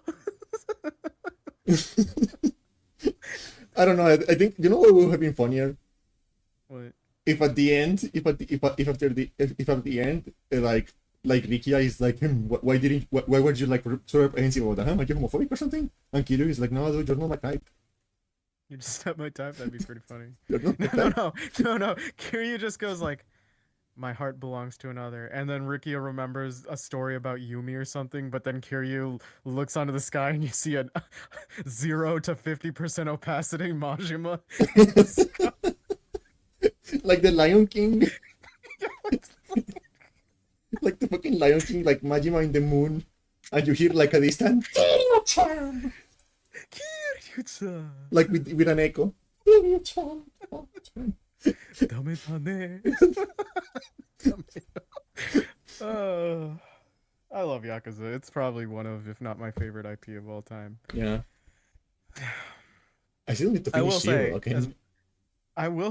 as much as I love that series, I am going into a worrisome bit of I hope we don't get to the COD route of oversaturation. Yeah. These guys are just really good at making games, and to be fair, like even their worst games are a pretty good, like a pretty decent time. It's just like, yeah, sometimes you just gotta take a break from it. You Yeah. can't you can't like oversaturate. So like totally on you, RGG. Like do like I totally support you on working on different IPs. Make another binary domain. Fuck it, yeah, I'd play a binary domain too. Make sure it's as funny as the first one. Robot racism. Robot, that French robot grew on me. I grew to love him. He was Yeah. my brother. Honestly, I feel like he will be like even more relevant than ever that game Yeah, because the protagonist is a clanker fucker. Well, yeah, because well, yeah, because the whole point is like it's very To be fair, the anti-AI clanker is really hot. synthetic gamer. Well, well, Candy, she's like she's not really a like clanker. She's kind of a clanker, but not really. She's just kind of a test tube baby, actually. Yeah. Because it's just like she was born from a clanker. He's like, so she's part clanker? He's like, no. She's got human organs and DNA. Then what's the So the pussy's wet. then what's the problem? Not clanker. And She that, was- that is the bottom line. That is why it works because she has human organs, so her pussy gets wet. Clanker. That's my name, Clanker Jr. Is that?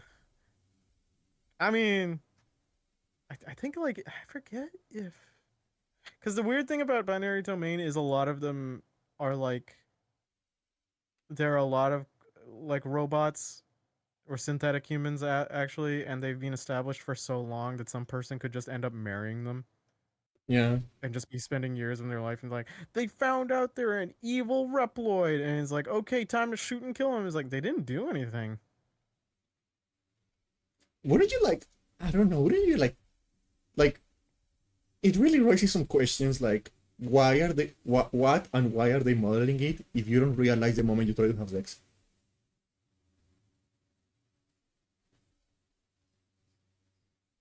What's the point of making? Like you have Because to if I remember, like if it is accurate enough that you don't realize when you're having sex, you have to wonder why they are like doing it that way, why they are making the robots that way. well, yeah, because like if I remember, you have to fight like the professor who made them or whatever, and I forget the plot kind of, and like I forget what the bottom line is, but I'd imagine it's world domination. But the idea of just like, and then they will infiltrate, and we will supersede them, and they will do my bidding, and it's like, all right, now help me get the measurements right for this dick. Like, it's just kind of a weird It's thing like to be this thing I thinking always about. wonder. It's like this thing I always wonder about Tekken. You know, like every now and then I just like side eye Dr. Boskonovich and I go like, why does the robot you made us with your daughter have like bouncy boobies? I mean, that goes for almost any like anime robot Why, setting. why do Alisa's boobies bounce? It is your daughter. Why did you make it bounce? You made bounce tag. Well, I've got to invest in my dowries. Yeah. Yeah, potential dowries, you know. Oh god, Lars is a clanker fucker too. I think we should bring back dowries. I feel like they'd be really good for the self-esteem. I feel like if someone was like, "I'd have your son for 4 goats," like, damn me, I mean, 4 goats, that's a lot of goat milk. Like, I didn't know that. Shit. I'm worth a cow. Wow. Wow. You know, I was beating myself up. But if I'm worth a cow, that's pretty good. Yeah. Yeah.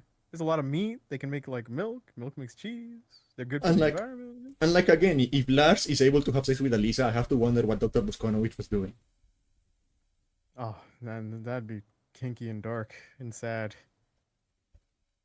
for everyone involved. Yeah. I do I wonder don't know why. like do you think Why would you Lars is just make it because I your don't know wife? Lars always strikes me as like too innocent to like have like curiosity about what he can do with a girlfriend with a detachable head.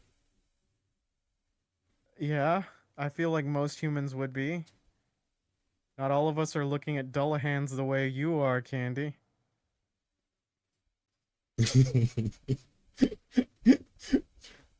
I do love that like special intro on Tekken 8 where like her head falls off and Jack picks it up and just like throws it back in the neck. Like there you go. Your head. Your head back.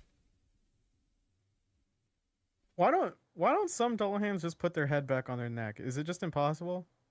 I think it just like falls off. Because Like, there's can't nothing they? holding it in. Well, because like there's a neck portion or something. Well, usually there's like a flame coming out of the neck, right? Yeah. That's kind of bullshit. But I also think like someone would make like an attachment or something. how do they eat? Is it That's a like good Mike the Headless question. Chicken? Yeah, do you put it in the neck hole or do you put it in the mouth? Do you know the story of Mike the Headless Chicken?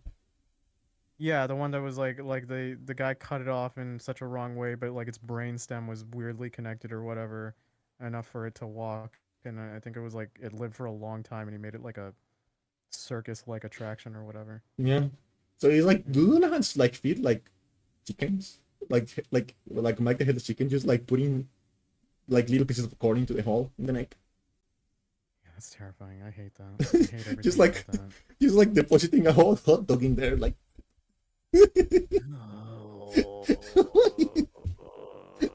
I don't like that. it's like a host. You put a hot dog and it goes like The thing with Dullahans is they have the flaming embodiment. Aren't they like an energy being as well? There's so many. I hate that my brain must go to logistics. yeah. But I just say I'm just saying having a girlfriend with a detachable head can like be very useful. That's so. Yeah. Any particular reason?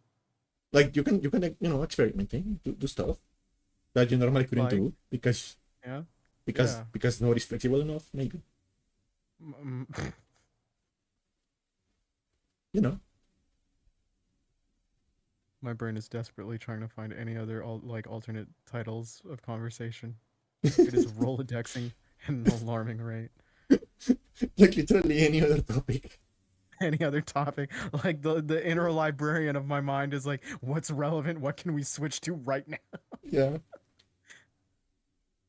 Um. Yeah.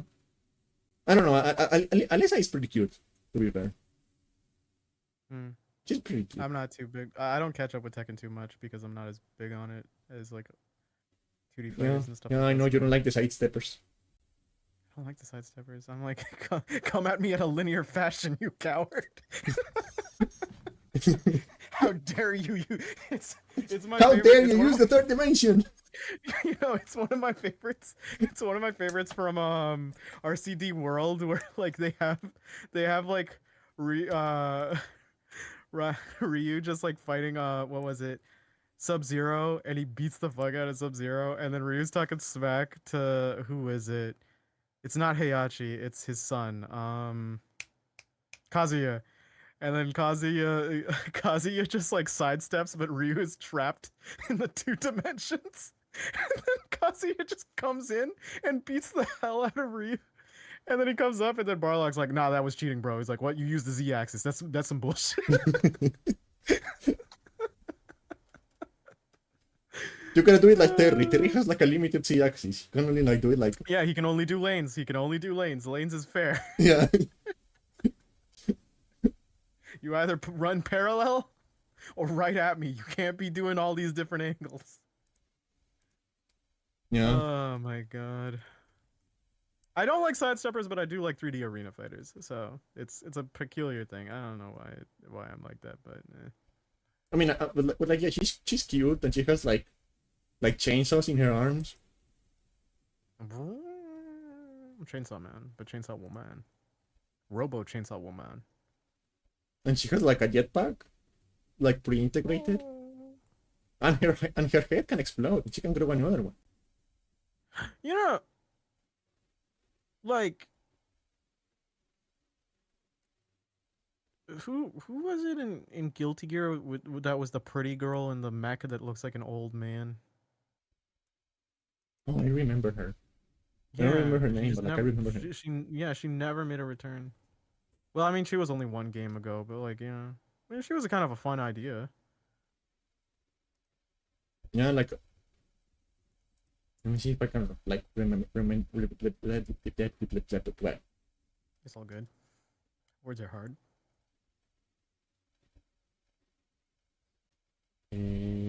Other plans I have for this week is finally catching up to One Piece, so we'll see how that works. How many episodes do you have left? No, I read the manga. I ain't even gonna fucking try with the anime, bro.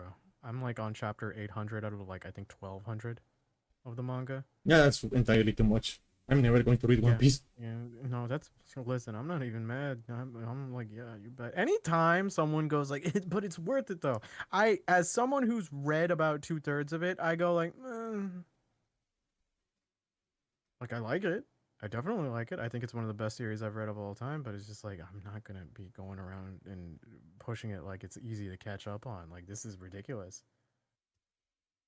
I don't care. Could be worse. I could be a Detective Conan like fan. Yeah, look, they're just like a woman inside this man. Oh, yeah, she's in there. What's her name? Kim? Kim something?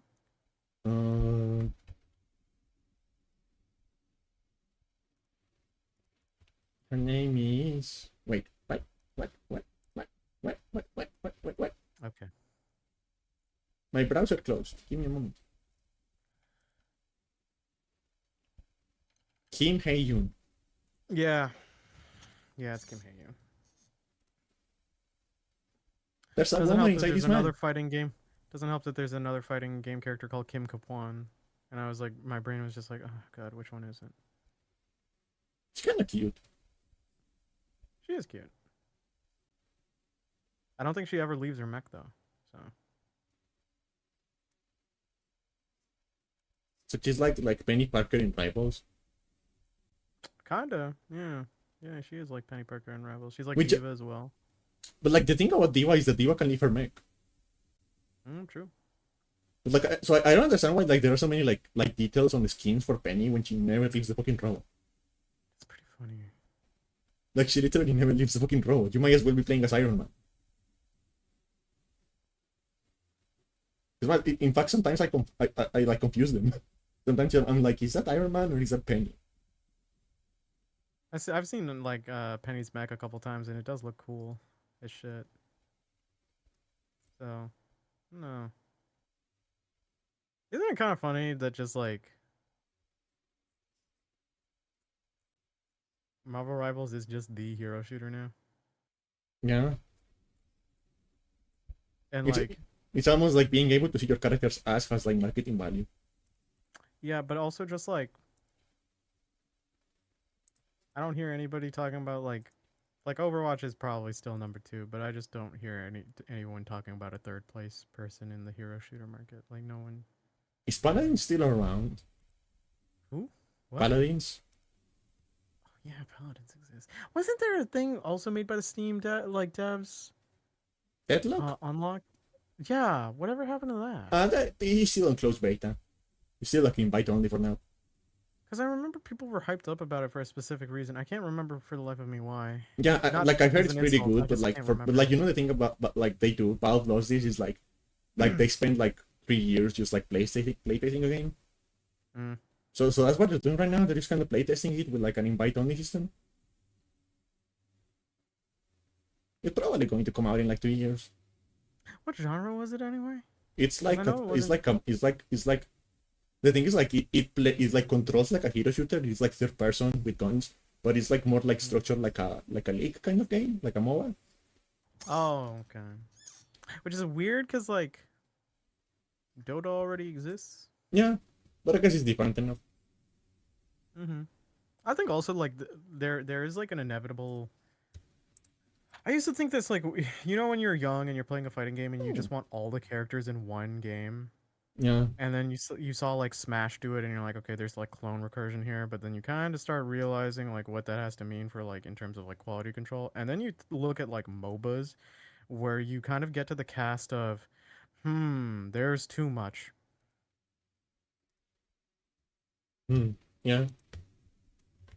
Like I've gotten to this Ananta? point. What is Ananta? I don't know what an anta is. Yeah, me neither. Oh, I don't Project even know what Mugen. Ananta is. How's an anta? How's an anta a Project Mugen thing that I completely forgot? Oh, okay. It's not just Project Mugen. I mean, yeah, it's not just. Oh, wait, I recognize this game. It's the game that's like stealing animation from everywhere. That's the only reason I know this game is because I keep seeing clips of this game, like comparing the animations they stole. Oof. What was I gonna say? Yeah, no, I think with like MOBAs, right? Like, at what point do you think even the fan base goes like, oh, there's just too many people? Yeah, I think a while ago actually. Because a lot of those games stem from the fact like, yeah, there's a new character out. Here's like a bunch of new permutations. Here's a bunch of strategies you can do. But at some point, you can't play test that much. You can't account for that much on the different team synergies. Yeah. Like, sure, some will get optimized, but it's just like, at what point does like even like a pretty high end player go like, not a professional who has to be dedicated to it, but like a medium to high end player just go like, I'm tired, I'm exhausted of like Yeah. this. But I feel like it's just like a universal problem. I feel like the longer a multiplayer game goes on, the harder it is to balance. Because it's like there's the compounding of elements. Well, in the situation where it's continuously getting updated, yes. Yeah. Right? Yeah, because like especially in the way of here is new character, right? Like if it was just a situation of here is a multiplayer game and we're gonna update every once in a while with skins and maps and that's it. It's like, okay, yeah, that it would still kind of feel stale in some ways, but you'd be like, yeah, easy to bounce. But with a game where it's like we'll add a character each and every time, it's like at what point does it become overwhelming to the layperson who's like doing this either for routine socializing or maybe even the medium to high end person who's kind of trying to metagame or going a pro, but like they're iffy. Yeah. That's the thing. I feel like like there is this obsession so much with like constantly growing and like content and like meta that like multiplayer isn't like really fun for like the average person anymore. Yeah, I mean, like, because like you have to at some point, it's just gonna end up with unpredictability that you can't account for. Yeah, but also like there's so much you need to like understand to get into any game nowadays that it's like I remember like back when I was growing up, like when the multiplayer games that were going around were just like Unreal Tournament 4 and like Unreal Tournament 2004 and like whatever. And UT 2004, you just like literally just like pick a match, jump in, play for 30 minutes, leave. Mm-hmm. It is very casual friendly because there wasn't meta, there wasn't like a bunch of like new characters constantly being added. And also like there wasn't like so many like sweats, like so many tryhards everywhere, which I feel like also like ruined the environment for like. There's also like there's a degree of fault laying on the player base that gets like way too serious about the game. Well, you're gonna inevitably hit that at any point where like anything is semi-competitive, where someone just like optimizes the shit out of everything. Like that's just I look at that as an inevitability, and that's not something you can ever design for and stay from it. Like we've had that talk before where there are like developers who go like, I've made this game anti-competitive, and they bring it to like something like Evo or some shit, and then in Evo like a player just breaks it, essentially breaks the game within like one thing because their brain is just tuned different to find that sort of stuff. I guess in general I feel like Jesus. I feel like in general I feel like people care too much about winning at video games. Like just play the fucking game, bro. I think it's just anything that just play the fucking game, bro. I think in just any sort of environment where there's like a win or loss condition, you're just gonna get people who innately just become competitive. I don't entirely disrespect it. I think it can be fun to see like this bizarre like feedback loop of like even devs watching pro players and being like, wow, we never saw the character in this sort of light because they were used in this sort of way. Let's see if we can build around it. Let's see if we can make characters that kind of complement that or oppose that. And it's like I think that can be really cool. But I do get what you mean at the same time. I mean, that's why a lot of games have like a ranked system and then a casual system. You'll usually have some people who have a bad day in ranked and they're like pretty good, and then they jump into casual and ruin everyone else's day. But like, that's just the name of the game. Like, there's no way you could truly filter it. But yeah, I don't know. Like, I feel like I would like multiplayer games more if they were like more like in the old days, where you were just like jumping for 20 minutes, having the fun, nobody cared. Yeah. Yeah, I mean it's like the party game energy, right? It's like if when you hop up on a game of like Jackbox with the homies, where it's like it's more chaos than anything. Yeah. And it's like everyone's kind of like not familiar with it in a context where it could be competitive. You're just like, okay, let's play. And then you can have like one friend like ours who gets really mad when we pick a trivia game, and he's like, no one likes trivia, and like 5 people voted trivia. Yeah, because like you're the only one who doesn't like trivia. Because you suck. Which is weird because he has the train autism. You would think he's good at trivia. You would think he would, yeah, you would think he would have the trivia ability, but he doesn't. Yeah. Usually the person who schools us in it is either the Frenchman or the German. Yeah. Yeah. Which is funny because the Frenchman is usually drunk. That says a lot about us. Yeah. My favorite memories with the French one is whenever we would, because he's usually like the sweetest guy when it comes to game directories, because he'll watch it all. He'll leave notes for the rest of us if we don't want to watch it, which is really nice of him. And then sometimes we'll go on call with him, like me and Dura, and he will be sloshed out of his mind, and he has a thick accent. And his mic is not the best, so he'll just be talking, and me and Dura are like, I have no fucking idea what you said.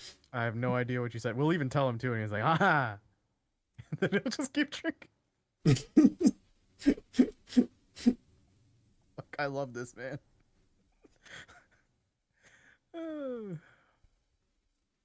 What a motley crew we have. Yeah. I really should bring Patch into one of these someday. Don't, for my sake, I beg of you. I love her. Patch is like a big sweetheart. Anytime we're in DMs, it's very loving, supportive.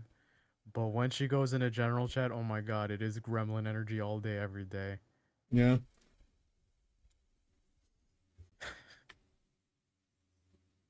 You can usually tell, like in general too, like when she's like pissed off, like cranky pissed off, because she probably got into an argument with her, Yeah. and then she's taking it out on the rest of us, like, and immediately none of us acknowledge her. We just immediately pinged her. It's like, what the fuck did you do this time? Go talk to your woman. Yeah. Yeah. I'm so Yeah, sad. sorry. Me and Kennedy were sitting on the hill and reminiscing, Yeah. having I'm a so flashback sad, episode. Why are you sad?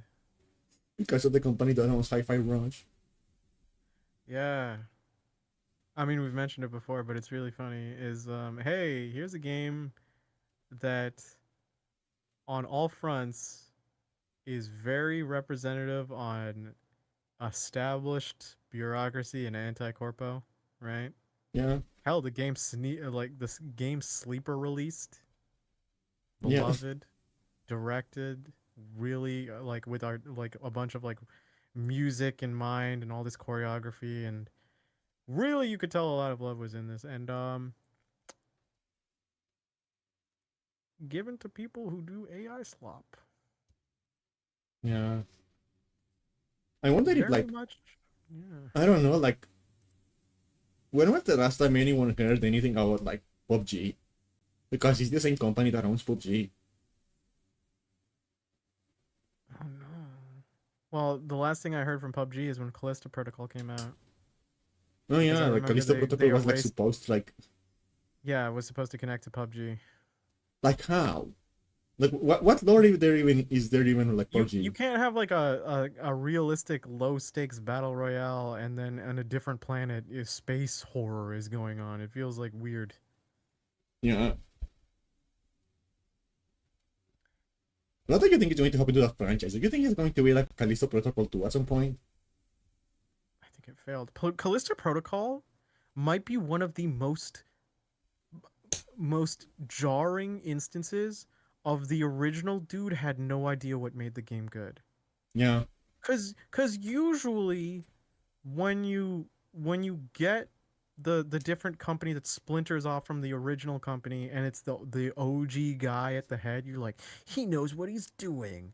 He's got this. He's reclaiming the torch, and then he brought out Callisto Protocol. And I was like, oh, this is shit. Yeah. This is Wow. bad. This is pretty fucking bad. I just don't understand like the amount of baffling decisions they made for that game. Like for example, like you know how every game nowadays have to being like the have name of the like game. how like every game nowadays needs to have like the story being told in like audio logs. Oh yeah, that too. Like for some reason in That's Callisto the- Protocol you couldn't like listen to the audio logs while you played. You had to pause the game and go into the Ew. audio log menu. Ew, at least Dead Space lets you walk and hear them. No, in Callisto Protocol you had to pause the game. It's like you're going to listen to the fucking audio logs, bitch. Listen to I like them. that. Pay attention. Oh, gross. Oh, I feel bad. I hope those people find work or have Honestly, found I hope these work. people find work outside of the industry. Like right now, I don't wish anyone working on the game industry. It's a fucking mess. To be fair, yeah, okay, yeah, out of the industry, it is pretty messy. But like, yeah, I hope they found like more stable. I hope they found work somewhere else. Yeah, because the game industry can be pretty bad. But yeah, Callisto Protocol is just like a big flop. Do I think there'd be a 2? I don't know. PUBG is like a weird like we call it PUBG Studio. Like, what's the actual owner's name? Like, Grafton? is it Crafton? Yeah, it's Crafton. Which are the same people who own Hi-Fi Rush now. Yeah, they to be announced is Hi-Fi Rush 2. Okay, Subnautica 2, that's coming out next year. Oh yeah, that whole mess. I was like they were like suing everyone. Like everyone, like because like they fired the they fired the directors of Subnautica and then they sued the company and the company sued them back. It's a fucking mess. Oh, I remember this. Yeah. Yeah, no, I'm trying to think of any other instance where like the original guy left, made his own thing, and it just wasn't as good as the thing that continued without him. Yeah. And I think the only one I can point at, and I have to confirm. Hold on, wait. This came out in 2021. What the fuck? Okay, whatever. Designer. Right. Yeah. Okay. Yeah. Yeah. So it's a Phoenix Point. So Julian Gollop made XCOM, right? Yeah. Then he left, and then he made like Phoenix Point. He was not the guy who did XCOM 2. Um, and he was like, "This is what I envisioned for it," and then no one really talked about Phoenix Point at all. Like I know it's like apparently it's far more meticulous than XCOM. Like it's like really detailed in what you have to do in certain combats, like spectrums. But it's like people like the people have spoken, man. Yeah. And that's even like, that's one of the like weirdest fucking places I have ever seen that come out of, because like the New Mexican games are like good. Yeah, like XCOM 2 is really good. XCOM 2's director, Jake Sullivan, really great guy, left after Marvel's Midnight Suns failed. And as one of the few people I can think of that actually played that game, yeah, Midnight Suns was really good. Yeah, I know you like it. Yeah. Did you know the creator even called it a hero dating simulator? You don't get to actually date any of them, which is a shame because like I would totally do horrid, unspeakable things to Scarlet Witch, but that is neither here nor there. Yeah. Or Storm. Hmm. She can be my queen anytime. Yeah. Yeah. Oh, I don't know. I feel like, and it's like I don't know, like the whole thing about like everyone being fired. It reminds me of like this tweet I saw the other day. Oh, someone was posting video of like Battlefield 1, which came out like 10 years ago, and it looks better than the new one, like graphically. Oh, 6? I don't Yeah. know what Battlefield we're on. Is the latest one 6? I've been hearing people like 6 though. Yeah, but like graphically one looks a lot better than 6, despite the fact that it came Okay. out like 10 years ago. Are we talking about? Yeah, okay, we're talking about that one because I hate these naming conventions. Yeah. Yeah. And someone would posted like, what went wrong? Why does this game look so much better than the new one? Blah, blah, blah, blah, blah. And someone in the replies is like, bro, like half the company got laid off in the last 10 years. Nobody there remembers how to make this. Well, that's really bad. That's No, really bad. nobody who knows how to make that is still there anymore. And that is one thing that like people tend to underestimate how like the impacts of the layoffs is like the loss of institutional knowledge. Because like the thing about like making video games is that certain people know certain stuff. And if you want to be able to keep doing that stuff, you need to have the people who know how to do it. If you keep firing Well, people, you're going to run out of people who know how to do stuff. Yeah. And this isn't even to like include like the creative directors. Like, sure, you can fire them, but like you need to have people with actual technical expertise, right? Yeah. Otherwise, you can't make what's in your mind's eye made manifest. Mind's It's a very Eye? important thing. Do we have Mind's Eye news? I just realized that the game is named after one's mind's eye. I was going to make a joke the other day, like the It is last week when you were talking about like ruining the term. when you were talking about like the image of the black card, of the black car driving in the street. That is the only thing that about the was in game you my mind's remember. eye. Yeah. Yeah, I was going to say like so you could say like that black card is stuck in your mind's eye, huh? Huh? That would have been killer. Yeah. But I forgot. I was thinking about what you were talking and then I forgot. I'll say like keeping people there, right, is very important. And inevitably, like, you know, people leave, right? That's just kind of how it goes.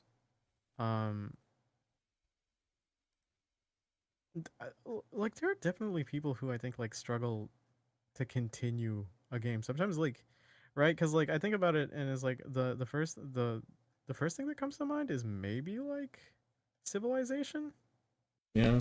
like Sid Meier, because I know I know Sid gets like high praise for like 5, and then when 6 came out, I knew people hated 6 when it came out. But Yeah, then over the course of time, I think over updates, it finally became good. And then people were going to be like, Civ 7 is going to be the one. And then Civ 7 came out, and I think people hated that one too on yeah. release. Like, but like 6-7 is like, I don't want to sound like an elitist. I don't want to sound like some houty-touty PC Master Race kind of guy. Mm-hmm. The problem with Civilization 7 is that it came out on consoles. That's the Okay. problem with the game, because It's not understanding your audience when you're designing. no, because like releasing a game for consoles requires certain changes to the way the interface works, the flow works. Mm-hmm. Because the older Okay. ones were like so specifically designed around the mouse that like Yeah. making it work on a controller requires a complete rework of a lot of systems that Well, just they're doesn't really work. those UIs are really heavy. Like they're dense in info, and Yeah, like it's very hard to like make that appealing to a console like like console group. Not to call them dumb outright. It's just like it's not about hovering it that. on It's your about the fact that screen. the controller just isn't there. Yeah, no, but like also just the fact that like a controller is far more limited in that kind of space. So when you're having when you're having to maneuver all of that shit. Yeah, So like because even like a good example is like Darkest Dungeon came on like PC and console, and it's like they use the touchpad thing as like the like the cursor, yeah. and that works, and you Mhm. can still play Darkest Dungeon on controller, but like I'd rather just play it on PC. No, but it's also it's not only like the mouse. It's also like the identity of information, Mhm. because like that is Yeah. something that people don't tell you about like UI design. Is like the design of the UI on the whole civilizations doesn't work on a TV like several feet away from you, Mhm. because you cannot see the Yeah. text. So much small text in a civilization game. Yeah, You're choosing your research, choosing like what actions you're gonna do, etc. Even the UI for like shit like just like hit your next turn is very small at the bottom right of your screen. yeah. So like Yeah. between the controls and like the mouse centric of the whole thing and like the density, and that is one of the biggest criticisms like Civilization 7 has, is that like the density and like the size of the text is so big and so like unnecessarily like spacey that Mm-hmm. you are losing a lot of information just to make what is there fit. So it's like, yeah, you should have made this game with the like you should have released this game on console. You should have made the game with the intention that people are going to play it on a monitor that is like 1 feet away from the face. And that's it. And that is what I was talking about like last time. I was like there is a benefit to making games that are only going to come out on PC or that are only going to be for like certain audiences. You know? Yeah, no, absolutely. Know your audience. That's just it. It's just like you can't. We've talked about this before. It's obvious shit. It's just like if you make something for everyone, you're making something for no one, because you can't satisfy everyone. Yeah. There's no You're point going to to like it. get down to like the main average. And Yeah. that's it. And like the worst thing art can be is boring. Yeah. And also like there's people like I don't know like because another problem with Civ 7 is like the monetization. Like you can tell like the publisher forced them to remove a lot of features to be sold later as DLC. So it is missing a lot of stuff that was very clearly intended to be there but was cut off to be DLC later on. Yeah. What if something's interesting because of how boring it is? God, we'd need an example. Yeah. Because like usually when something boring is interesting, the actual boring thing is not the interesting thing, is the circumstances that led it to happen. You know, the people who made it and like the environment it exists in. Also, what do we define as boring? Really, like, do you mean setting? But then, like, the thing can be engaging enough because in theory, like, Papers, Please is just doing paperwork, Yeah. right? But it's really engaging because of its story. So, I don't know. You know what? I wouldn't call it boring to begin with, though. Yeah. Brutalist, yeah. Yeah, but like that is Well, what I'm saying. Like the thing about Brutalist architecture is that the thing that makes it interesting is the circumstances that like cause it to happen. The actual architecture itself is like just boxes of concrete. But like the mhm. history of like the reasons it exists the way it does is what makes it interesting. It is the culture and the people around it that are Here's interesting, the not thing, the actual thing itself. because like games are also just in this really hard place where like you movies movies and like paintings or illustrative art can afford to be boring out of like an artistic practice. You know what I mean? Because that's what they're going to be dissected as, right? But like, I don't think that works for a game audience because part of it is the interactivity. Yeah. And so like you can't get away with being boring when part of it is to when part of that entire medium is to enact stimulus and some sort of back and forth. It works if you're passively experiencing something. You can ponder, but the entire point of playing a game should not be like, oh, it's boring because it's art. Yeah. Could just be like I'm just like mainstream like brained buffoonery common masses and I just don't get it. But hey, I'd like to make a hipster mad in a conversation, so fuck it, I'll stick with my guns. Yeah. Be like, if it's so fucking great, how come Dante from Devil May Cry isn't in it? You stupid idiot. Where is my combo meter? Yeah, why are you wearing a beanie inside, idiot? Oh, I fucking hate like even though everything else aside, I think like hipster fashion is so fucking ugly. I hate hipster fashion. I hate a lot of things that are hipster. I was walking downtown a few days ago, part of a district that I'm not so used to going to, and there's like you have your entertainment districts, you have your merchant districts, etc., and then you have certain fashion ones. And then I passed by this hipster place that is a giant thrift store, but it's clearly a commercialized thing that poses as a thrift store, and the people outside waiting for it to open. I couldn't. It felt like I was getting radiation. Like jeans too tight with the dude with the long petticoat that's brown, that's beige brown with the thick eye rim glasses, wearing the beanie, holding his cup of coffee, and I'm like, oh my god, I I can't hear your voice. I just don't want you to speak because I know I'm going to hate everything that comes out of your mouth. Yeah. It sounds so mean, but it's just like I look at them and it's just like I don't see. It feels not human anymore. It feels like a caricature. Like Yeah. I feel like I'm surrounded by parody. And I feel like that's the thing that made the whole subculture too like repellent to me is that it was less about like ironically it felt like the most like of any subculture I have ever seen. It was is the one that felt the most like everyone involved was just like trying to check a like a list. It's like I have to do this, I have to do this, I have to do it, I have to do this. You know, it's like Wait, did you say analyst or uh, what? no? Like what? Why do you hate? Wait, what? Say repeat your last statement. Of like of every subculture I have ever seen, Yeah. the hipster one ironically feels the most like they are trying to like check a list. Oh, hmm. I think what I dislike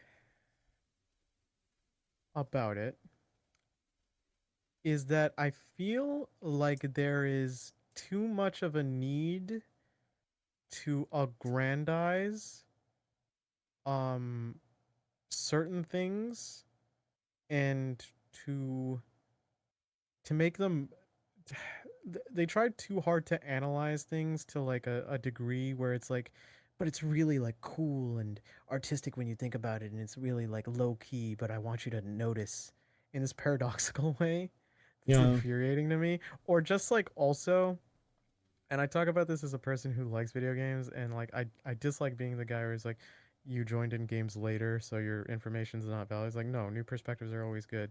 But I hate the type of hipster who has been born after the generation telling me to my face how to play a game because it was intended to be made like played that way.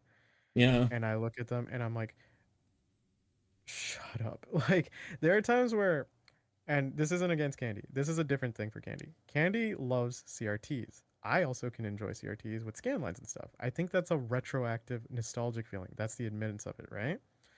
I have talked to people who have come to me and gone like, "Yeah, but you shouldn't play the remake. You should play like the game on a CRT because that's how it was intended." It's like, no, it fucking was. Like by a technicality, yes, but that's because like not hardware limitations. It's just like that was the only medium available. yeah, What are you what are you on about? There's a difference from going like we designed it purposely with this in mind on an artistic and creative level for experience versus like this is just what we had. Yeah. And that's the thing. And going and trying to like trying to invalidate more modern ways of consuming it, I think is just stupid. It's just adding a level of elitism that's kind of gatekeepy to like any sort of hobby. There's no point. Like, sure, like, hey, if you want to play a Castlevania retro collection on a CRT because you love scanlines, power to you.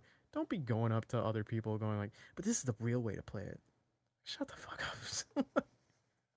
Yeah. And Jesus Christ. Um,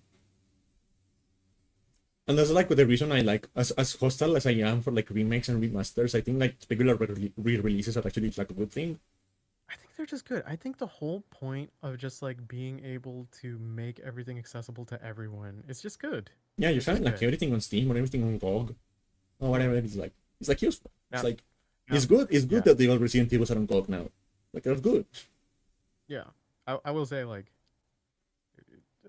we're PC gamers is just a bit like we're in a bit of a like I don't fully consider myself one, but I am, I guess.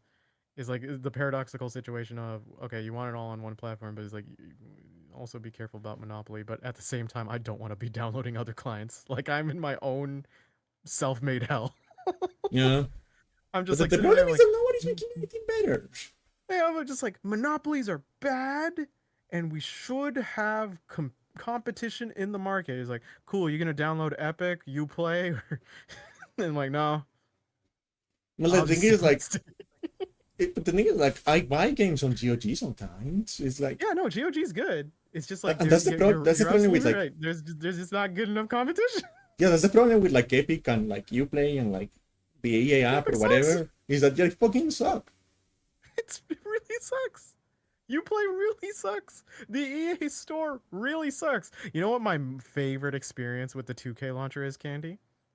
When they removed It's it, when it, yeah, it's when it died, and every 2K game I owned told me it died, and I went, oh, I can install it now. yeah, it's like everyone got an update like, hey, we're going to like be removing this. Oh, thank God, I'll play your game now. uh, Yeah, I don't know how that translated from hipsters. What else? What else do I hate about it? I just go back to hating hipsters. yeah, I know, I'm done. You know what?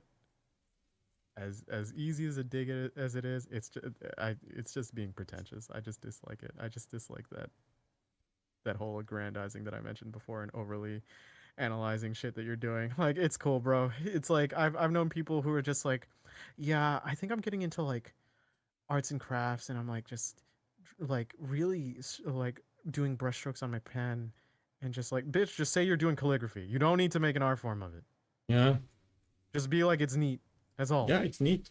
I like it because it's cool. I like it because it's cool. You don't have to give me your essay. I don't care. I don't Yeah, care that sometimes much. you're Just allowed to show me. just like stuff because it's cool, you know, You can just like stuff because it's cool. You can just like or because stuff it's funny I'm or whatever. I'm grabbing them by the shoulders and shaking them. You can just like stuff because it's cool. Yeah, and you can also just like look like so I am someone who like generally doesn't like popular stuff. But, like when something popular is good, I just like it too. I don't It's care. good. It's good. Also, just like fuck, I'm gonna. Oh man, it's my therapy session. As a person who also likes anime, I've like I get it. Shonen anime is pretty shallow, but it's still fun. Yeah, It's just like people like, but slice of life really like checks out the human nature, and you get to feel the socializing and good vibes, or really the psychological trauma. He's like, what does shonen have? He's like, my guy is screaming and powering up at an alarming rate, and it's so hype. this guy parried a nuke with a sword. He's so cool. Did you not see the thing he did when like flipping the sword and like cutting the bullets in half? Did you not see it? Did you not see I it? look them dead in the I look them dead in the eye as the shonen the shonen is playing in the background, and I go, I pity you. Yeah, I just like stuff, you know. Okay, that was my venting for the week. I hate hipsters. I really, I'm sorry. If you're a hipster out there, I was gonna say like maybe you're different, but no, fuck you from the bottom of my. I'm not kidding. I'm kidding. Nick, we're going to get banned for hate speech. Yeah. Okay. Part of this is half of a bit. I'm just saying, if you do identify as hipster, please, like, if you're enjoying something, don't demerit a different person's like way of how you enjoy, like, how they enjoy something. Don't go like you're not enjoying this right. Don't don't like don't elevate your experience to be the true experience. Just let people have fun. And also you don't need to like analyze things into this poetic manner to an unsettling degree. Just you can sometimes just go, I like trains because they're neat. Yeah. Weird, you give me hipster vibes? Oh god. I mean, you know what? It could just be because me and Candy are old, so we know things that other people don't, but like simply by the merit of you haven't been born yet. Which sucks. It's really bad. It's like this post I don't saw like the it. other day. It's like when I talk to my nephews and they're just like, I didn't exist when this came out. I'm like, oh my god. It's like this post I You're saw the other day. It's like, I'm just going to say it. If you are like younger than Nintendo DS, you don't get to have opinions. Oh yeah, absolutely. I'm with that. I'm with that 100%. I'll fight for that war. I'll fight in that war at all costs. When did the Nintendo DS come out? 2004. Really? I thought it was 2005. Oh. NA it did. 2005, I think. Because like this was during the game thing where we would get everything a little late. Yeah. Yeah. That's another thing people don't really remember. Is just like sometimes like because of Japanese imports, we would just get shit for like a year later. But now most things have a simultaneous release. Yeah, absolutely. I bet old people say the same thing about us. Absolutely. It's a fun game each generation gets to do. Yeah. It's the fun game about hating each new generation is one, you'll hate their music, two, you'll hate their slang, and three, you'll hate their opinions, and then vice versa. They'll hate your music, they'll hate your opinions, and they'll hate your slang. Like the funny thing about me is that like I kind of hate everyone. I'm joking. Yeah. Like I try to be goofy and silly, but I am like deeply filled with hate. I think I've just been, oh Jesus. I think I've been like surrounded by like various generations throughout my life, like, you know, fellow millennials, and then some Gen Xers because they're like my older relatives, and then some Gen Zs that are my younger relatives. I have not Night Star. Have good eat bears. I don't go and good night, Star. I don't think any of my Gen Alpha relatives are able to do speech yet, so I haven't heard any of their opinions on anything. So yeah. Or are they Gen Beta now? If they've just been born. I don't fucking know. Generations are a marketing thing. They are. They're not indicative of anything at all. Like I'm late millennial. I'm probably very far removed from someone in the early millennial class. I think I'm technically like I think I'm technically like You're Gen Z. early Gen Z, yeah. Yeah, you're like progenitor Gen Z, yeah. I think your gap window sometimes calls themselves millennials too, and I'm just like, these distinctions are just nothing. Because it doesn't matter. Because like for instance, like in the systems that we have, for instance, like Candy and I could have been in the same elementary school together, right? And just in a school, we would have been influenced by the same media, probably, right? The same environment, etc. And then 3 years later, when I'm gone, Candy and another person 3 years younger would be experiencing the same environment, but like with slightly different altercations, right? And then you see the minutia over time, and how that can add up. Yeah. Yeah. I'm still so like the fact that we genuinely have more viewers today, and this is the first stream I did after remembering to like unhide that channel with notifications. Oh my god. I'm a professional. Oh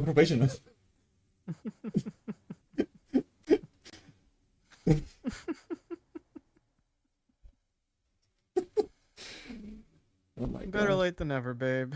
Better late than never. Yeah, you learn as you go.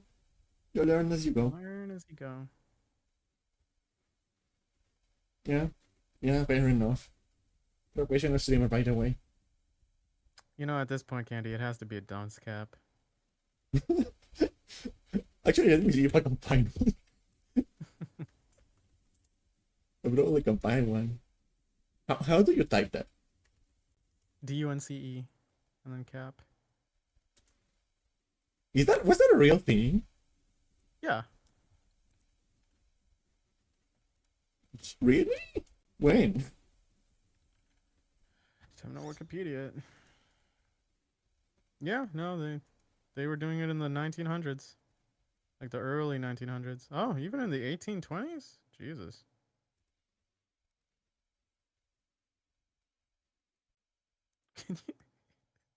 Can you imagine if stupidity was perceived as like an epidemic to the point where you had to make a garment of clothing for the occasional student? The stupid face mask. It's just, admittedly, in practice, probably terrible. That would probably like destroy kids' like self-esteem. That would make them feel like put in a box. But I'm just thinking of the person who pitched it. He's like, okay, someone's being rowdy, someone's being slow. Let's just put a hat on them so that people know. The dumbest solution I've ever heard.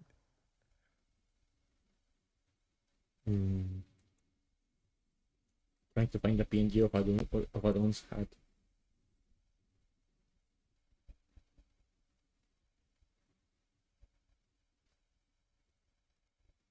Wait, maybe I can check like. I forgot. Like Dunce because cap I'm like is just a cone, though. You don't have to put too much effort into it. yeah, but like because I'm studying graphic design, right? Yeah, for teaching. Yeah. I'm studying Yeah. graphic design, right? And the thing about that is that my college actually gave me like while I'm studying, they actually gave me like a Creative Cloud subscription.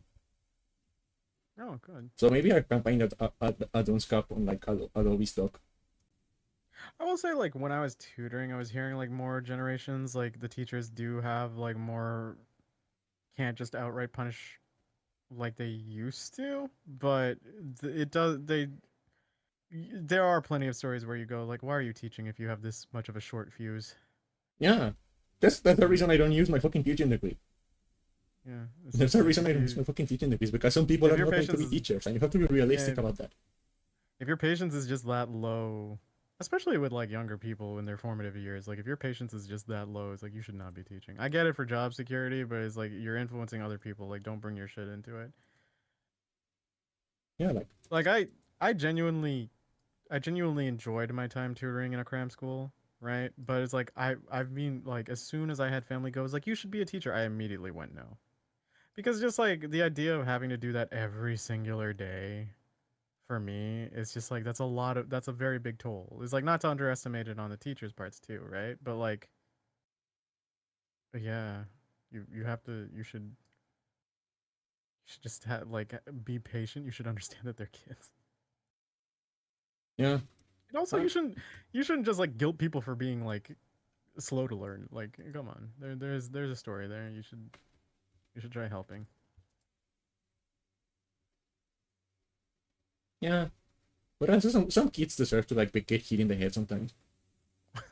Wasn't it in Castle Super Bees? Pat was just like, every teacher gets one. Yeah, every teacher gets one, like he has to. Every teacher gets one, and it's like, is it just one hit, or is like the combo starts and it ends when the combo finishes?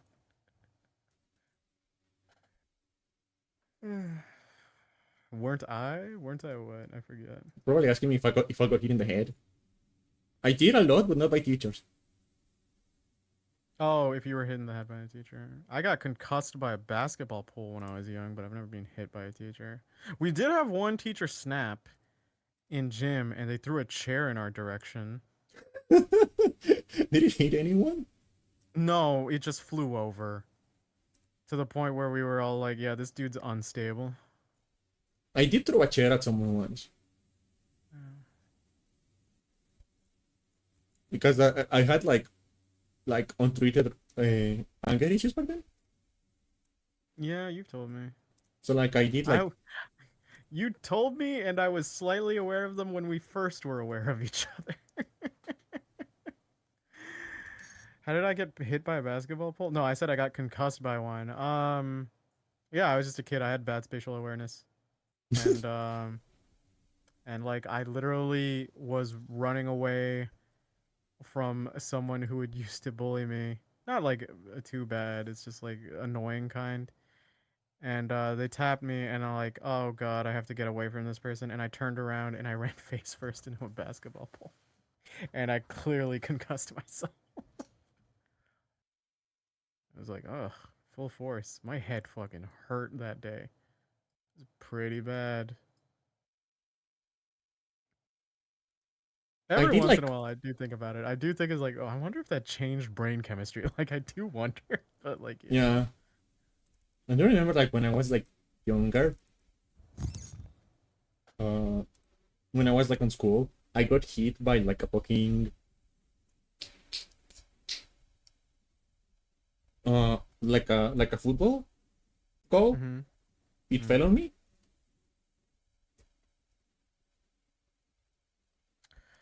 I I have a story that I need to change details around because it's specific enough Yeah. that it's a bit too close to it. Okay. So There you we have to go. you have to edit it to professional streamer. Yeah. Pro streamer, by the way, yeah. Um No, it's not about me. I have never concussed Nick. The story is not about me. it's about Candy. It's not me being concussed. It's me witnessing the quote unquote genius of another human being.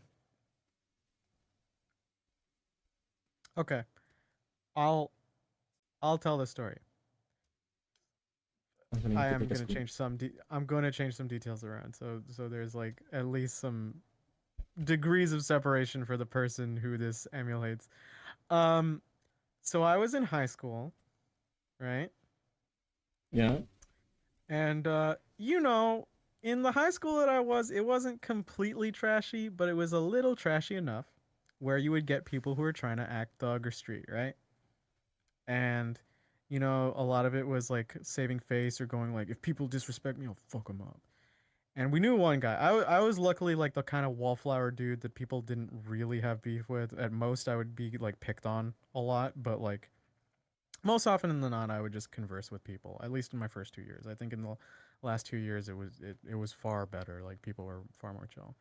And in I think it was when I was in grade 10, there was one guy who was definitely trouble, and y- I remember this because I would go to school early because my parents would drop me off to school early because they'd just be like, "Oh, we have work at like 6, so you have to be at school at 6." Yeah. And hold on. Hold on, my cat. His cat. His cat is attacking him.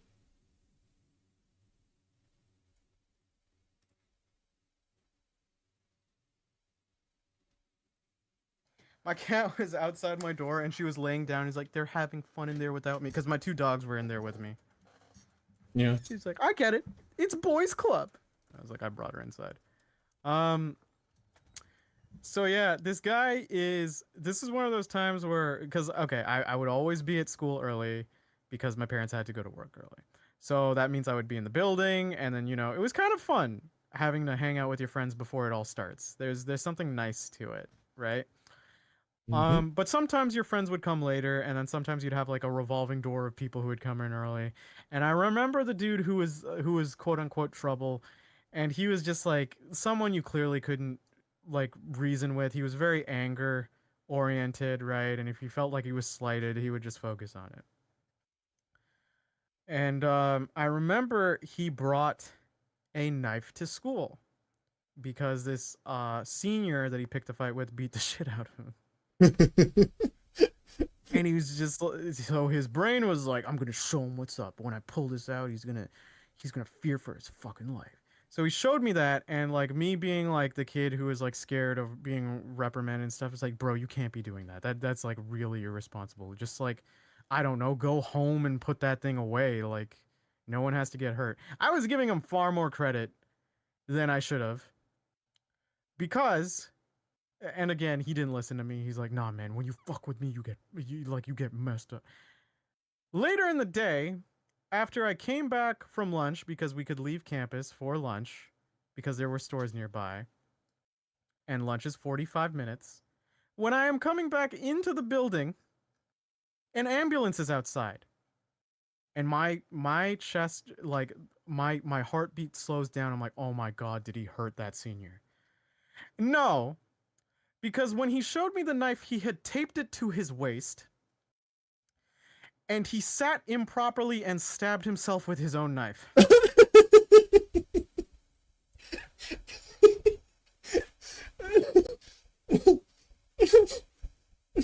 And I went like, wow. Did he No, die? he didn't die. He didn't die. But boy, was he a laughingstock for a while. In that case. What a fucking idiot. I wouldn't be telling the story if he died. I would. Like,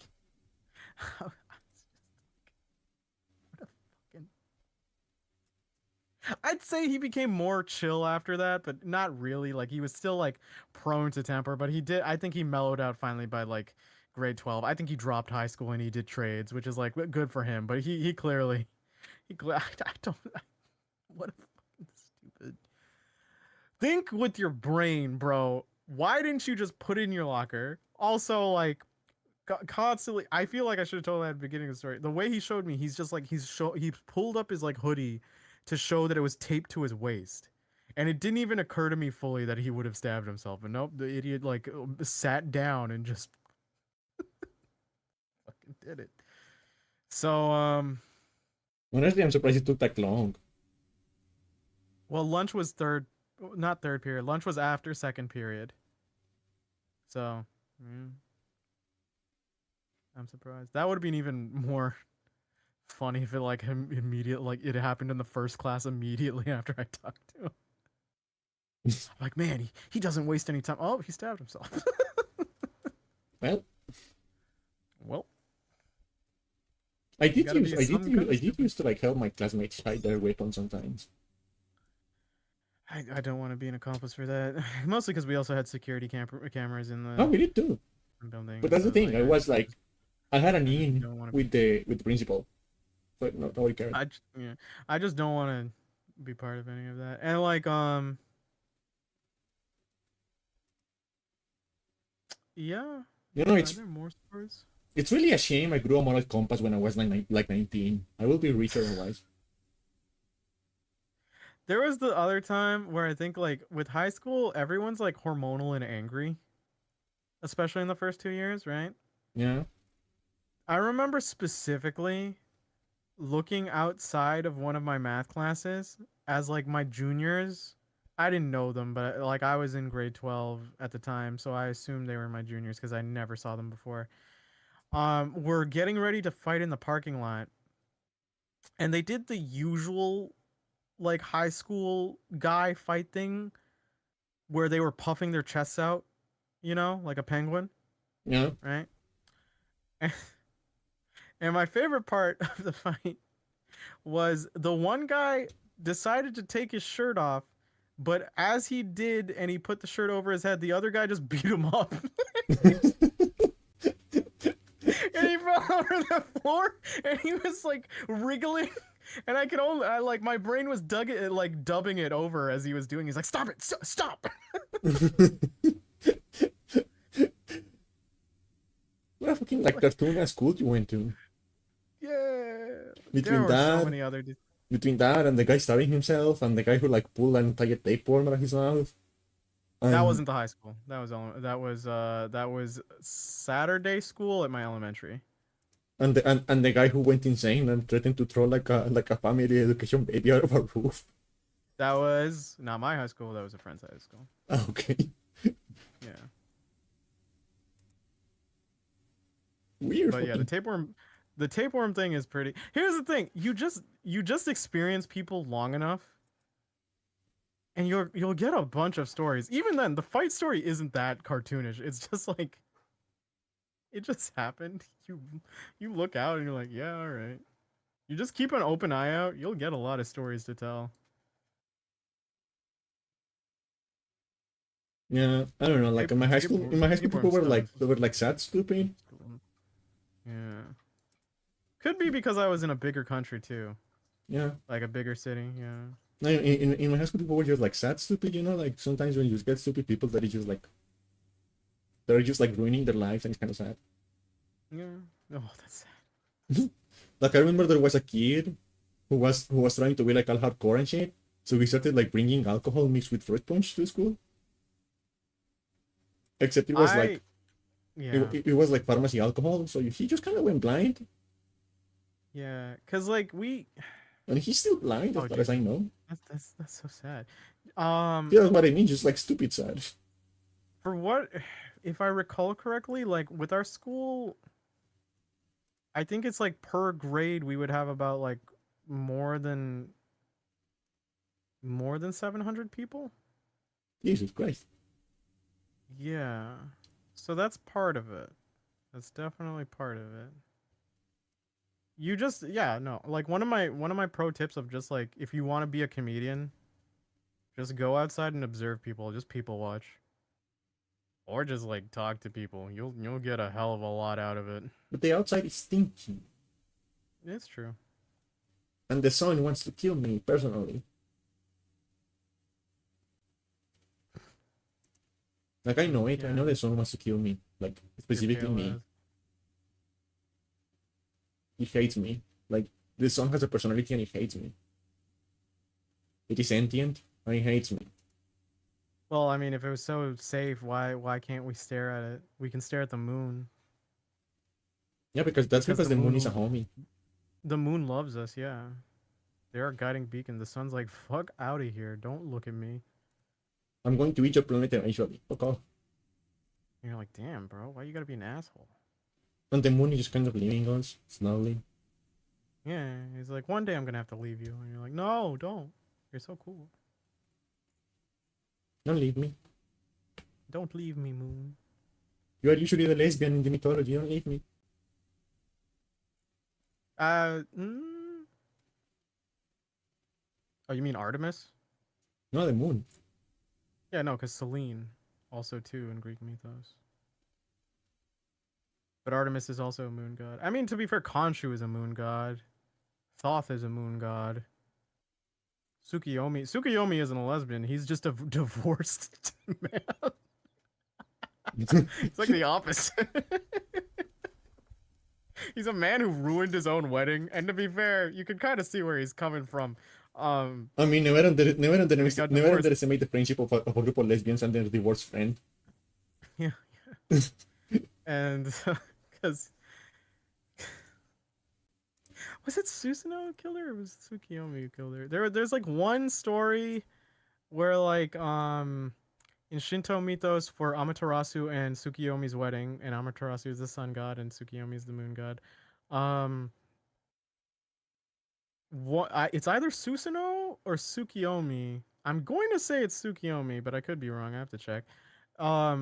Is brought to check like the wedding plans, and there's a caterer god, and the caterer god is like, let me show you what I can do for the most magnificent delicious food that you will ever have. And then like they do it in the most disgusting way. Like they pick out their nose for one ingredient, take something out of their ass for another ingredient, they like pluck earwax for the final ingredient, and then they assemble the meal and it looks delicious. And out of sheer horror, Tsukuyomi or Susanoo, I can't remember, kills them. And then Amaterasu's like, why'd you do that? That was our caterer. Wedding kid. That was our food. You're It's good exiled. It's good to know that wedding drama hasn't changed in like 2,000 years. You're exiled, and that's why the sun and the moon can never meet. Yeah, it's good to know that like wedding drama is like the same it was like 2,000 years ago. Some things are constant and eternal. Yeah. Do you want to get married? Oh my god, you're proposing to me in front of everyone right now? Like, is that part of your life plan? Like getting married? I would absolutely love to get married. Genuinely speaking. Yeah. I don't Yeah. know. I feel I like do. Yeah, I can see the arguments against it. You go ahead. You like yeah. I believe in the like I am not so cynical that I don't believe in the concept of like the one, right? Yeah. I believe there is a chance to find someone who is like genuinely your person and you can spend the rest of your life together. I believe that can happen. Yeah. Yeah, I, yeah. I just don't see the point of like legally involving the government in that. Yeah, no, that part I don't care. I'm talking about like the vow of just like it sounds so silly, but like that exclusivity of just being like I don't I found the person who I connect with in this very intimate level that you're the one who I want to like be there till the end of my life, etc. I find that a very romantic and concept that I can get behind. Yeah. Because like I in the I feel like media goes like so many different ways with marriage. Sometimes they make people like overly lovey-dovey. Sometimes they make the cynical like boomer I hate my spouse thing. Yeah, But the I've value all chain. yeah, but like I think the ideal situation for me with marriage is like I want a partner who's essentially just like a best friend. You know, they're gonna be with you through thick and thin. They're gonna call you out on your bullshit, help you grow. They're gonna remind you when you're too hard on yourself. You're definitely gonna see them as like really beautiful and happy to spend every moment. But you're also gonna like be there as a person for them too, right? You're not gonna glorify them. You're not gonna like vilify them Yeah. because they're the person you chose, and it's like definitely that. Now that being said, if I was offered a harem, who am I to say no on the economic merits of a multi-income household? Rotatable chore wheel. That sounds great. I mean, in I this don't have economy, to walk the dog. Yeah, in this economy, you need a polycube to pay for wrecking rent. I don't have to walk the dog every single day. Hmm. I would absolutely fall for a cursed monkey's paw so fast. I like to think that I would make the wish with as many like many stipulations, but oh boy. Yeah, I would like put out like a law book and be like, okay, Yeah, yeah. okay, But terms and it'll find conditions you. of the wish. Yeah. I would absolutely like I would think I got it. I would absolutely think I got it, and then the monkey paw would screw me over. Yeah, but like The, everyone thinks they got it. Everyone thinks yeah, they got it. exactly. That's the point. Remember the Simpsons bit where Homer wishes for a sandwich, and it's like the near perfect sandwich. He's like, "Oh, this is there's no mayo." No, just screams. It's perfect. Uh, Yeah, like there's everyone thinks a they got great it. yeah. It's like me talking. I feel it feels like me talking about having a death note sometimes. Well, it's like it's like the Chris and Jack skit. That's the perfect wish to outsmart a genie, and it goes about as good as you'd think, and it's like a very perfect situation where the guy comes in and he's very surprisingly like succinct in it, but like yeah no. You're 2 episodes into Death Note. Enjoy Death that Note is first good. season, and then be prepared for the second season. Yeah, or you can just stop watching the show when the thing happens. You will know when that happens. You can just I stop don't know. watching the show. I feel like for all bad things the second season has going for it, the end is actually pretty satisfying. Yeah. Yeah, but like you know how every now and then I start ranting about how I could like if I had a death note I could fix the world. Mm-hmm. Like I have a plan. I have a list. I know the order it has to happen. Monkey's paw candy. It's all gangster until an L walks in. Like I have a plan. I have a list. I have an order. There is like I have thought about this. Just give me the fucking book. It's like you know like it's the important difference between saying you want to save the world and saying you want to fix the world. There's an important difference there. Oh, Jesus Christ. Do you think okay, the monkey's paw okay, here's the thing with the monkey's paw, right? You can't have a discourse with the monkey's paw. The monkey's paw won't give you a conversation. A genie will give you a conversation. Yeah. There's a negotiation wiggle room situation there. And a Shinigami will give you a conversation too. Hmm? A Shinigami will give you a conversation too. Shinigami, don't fall for their shit. Well, you know what? Ryuk for everything is pretty like he's absolutely honest. Yeah, he doesn't lie. Ryuk just straight up tells you, if you bore me, I'll kill you. Yeah, like I don't know, like Ryuk never struck me as like a bad guy. Just like No, I genuinely like Ryuk because he's a likable character. He's like one of those examples of like an ugly design kind of wrapping around to being likable. yeah. Yeah. I wonder, are there Ryuk plushies? I do think that he was really great. Okay, as much as I hate the live action adaptation in the West, William Dafoe is perfect for Ryuk. Yeah, but that's just because it was William Dafoe. Yeah, Willem. Yeah, it's Willem Dafoe. Like Willem Dafoe is like amazing.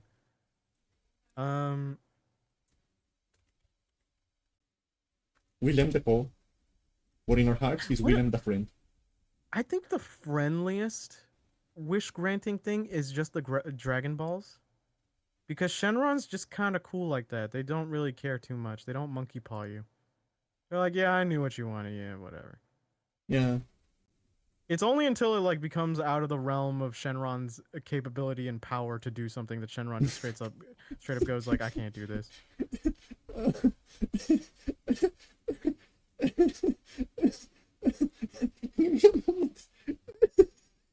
Okay. I just went to eBay to see if I could find like a real plush. If that's a thing that exists, Mm-hmm. you know? And look at this guy. Look at this guy.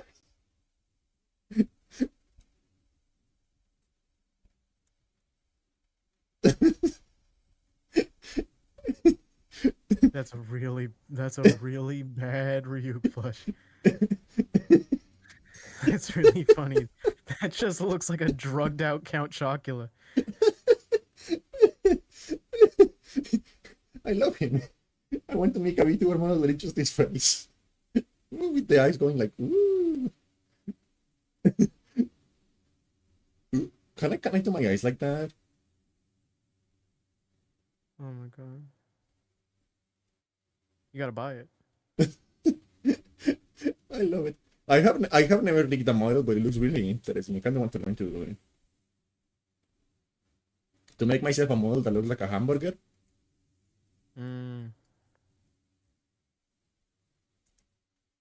Speaking of buying shit, I never buying stuff from China again, dude. I've been waiting for like a whole Why? month for something to get here, and it hasn't come. Oh yet. yeah, no, shipping is always bad if you order from like Wish or Temu. Like you'll eventually get it. It's just it always takes months. But like I couldn't find things I was looking for like anywhere else. Oh, also like Shein too. Yeah, no, I've done it a couple times. Weirdly enough, I remember you guys all were mocking me way back early in the Discord server, going like, "Oh my god, this guy bought like clothes from AliExpress, and then they ended up being good." And I was like, "Ha, fuck you guys." Now, Yeah, did it that's take that's 4 that's where I bought months? the stuff. I bought something from a couple of things from AliExpress. Yeah, did it take 4 months to get to me? Absolutely, but they were still killer, and they're actually pretty good quality. I feel like we're an ad for AliExpress. Don't necessarily buy from AliExpress. Yeah, but like I don't know why. Not until they pay us to tell you. I don't know why, but And then I they'll tell wasn't you. able to find like the little speakers that Thing. go like inside of a computer when you turn it on. Yeah. For some reason, I wasn't able to find like a little like pack of them anywhere. Hmm. And I went to AliExpress and I found like a little bag of 5, like $2, Oh, that's pretty good. which is what you're supposed to be able to pay for them. But I just wasn't finding them anywhere. Hmm. I don't know why. But man, it's like so fucking long. I still like that the fucking dunce cap is on you. Oh yeah, it's probably going to stay there. Yeah, that's okay. I mean, it's a Actually- mood. I don't know if I'm entirely that comfortable with a white person with a hood like that near me, but at least I'm on the other side of the table. It's okay. It's not covering my face. It's different. Yeah. Yeah. Like if I do this, is that's bad. Yeah, of course. Like now this looks bad. Yeah, that looks really bad. Yeah. But if it's not covering my page, it's fine. It's just like a little hat. Yeah, yeah. Now to be fair, as a POC, I'm the one who instigated this joke. Ow. So don't blame Candy much. She's just a silly little Latina. It's like no, it's Well, like have you seen that silly, like huge Latina? have you seen that in like Spain they have like a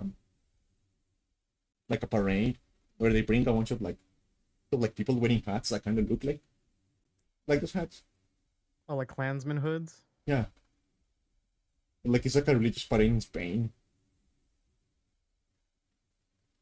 Have you ever seen that? That's concerning. But I guess it has different connotations. Then again, Spain's had some weird shit to begin with, like with Spanish Inquisition shit and like their art from like those ages too. I mean, that's Yeah, the whole it's point of called blasphemous as well, right? yeah, it's called the capirote, Mm. and it's like a Spanish thing they do, and it's like a religious thing. It's supposed to be like a sign of penitence.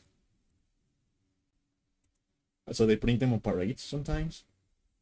And in all fairness, they are not always white. Hmm. Like,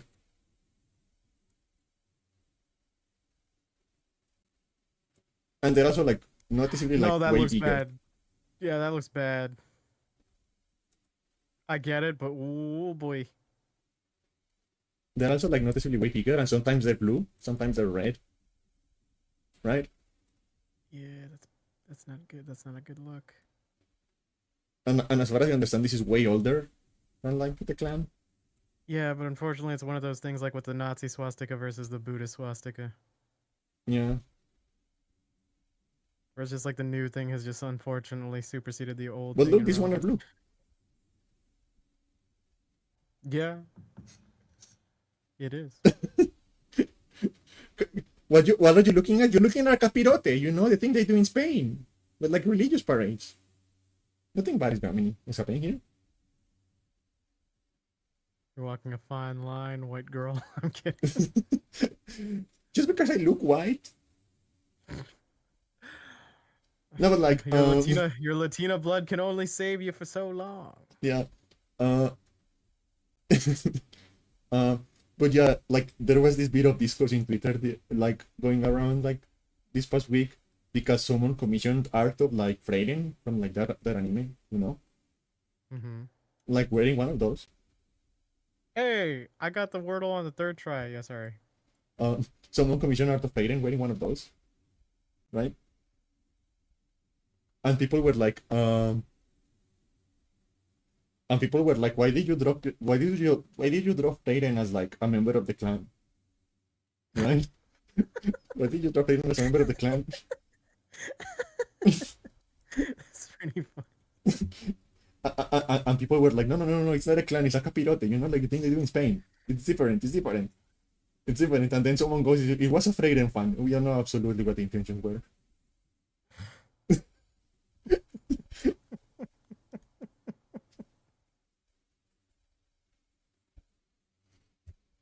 And it's kind of like have you ever seen Blasphemous? Like, Oh yeah, I have. Yeah, no, that's why he where looks the like that. imagery- You ever seen he has like a very pointy hat? Yeah, I remember. That's what he that. looks because like it's all based off of like Spanish. Like, is it specifically Inquisition art? It's just like Catholic Guild in general, like Spanish Catholic Catholic Guild. Guild. Okay. It's funny because alright. my Catholic Guild manifesting really wants to fucking on. All right, I'm gonna read comments now. Nick, you ever look around and wonder which decisions led you to being here? A lot. I think it's happened since we met in 2017, right? I 2016. think. Yeah, probably or some circa that era. Yeah, but like, Yeah. what was I going to say? I like how the hat is just like bouncing. Whenever I move, it just bounces. Because it's technically attached to my hair instead of my head. So like it just moves with the like bang. You see I it, like, going, remember. Yeah. like a bell. I remember, yet I didn't run. Candy did not give me much of a reason to run. I'll say that in our early thing. Even when she went by something else, and I was a bit like scared of her in our old social media thing. I remember the first thing I typed in the server was I think our friend Umbrain going yeah, he pinged Candy. He hates the Dreamcast. And then Candy went, who's talking shit about the Dreamcast? I'm like, no, I mean the controller. And then she's like, yeah, it's pretty shit. That was our interaction. Why does it look like that when I do that? That looks bad. And then I don't at like some that. point, oh yeah, you went Gar, which one is it? Galu? This looks inappropriate. I don't like how this looks. Yeah, you look Galu. No, look at that. Look at that. It's like, oh no. Oh no. You can't be testing these on stream, Candy. Candy, this is really bad. You're gonna delete this podcast. It's gonna be what, like literally later tonight. You're gonna be like, I gotta delete this. Oh, that looked pretty bad. Yeah, no. That's supposed to be like a visualization of like the layers to pin an object like behind some layers. What was I gonna say? And then Candy went from being known as the angry one to being the goofy, horny one. Pretty fast too. Yeah. And here we are. I had been angry. Like that is a solution. If you're angry, just get really horny.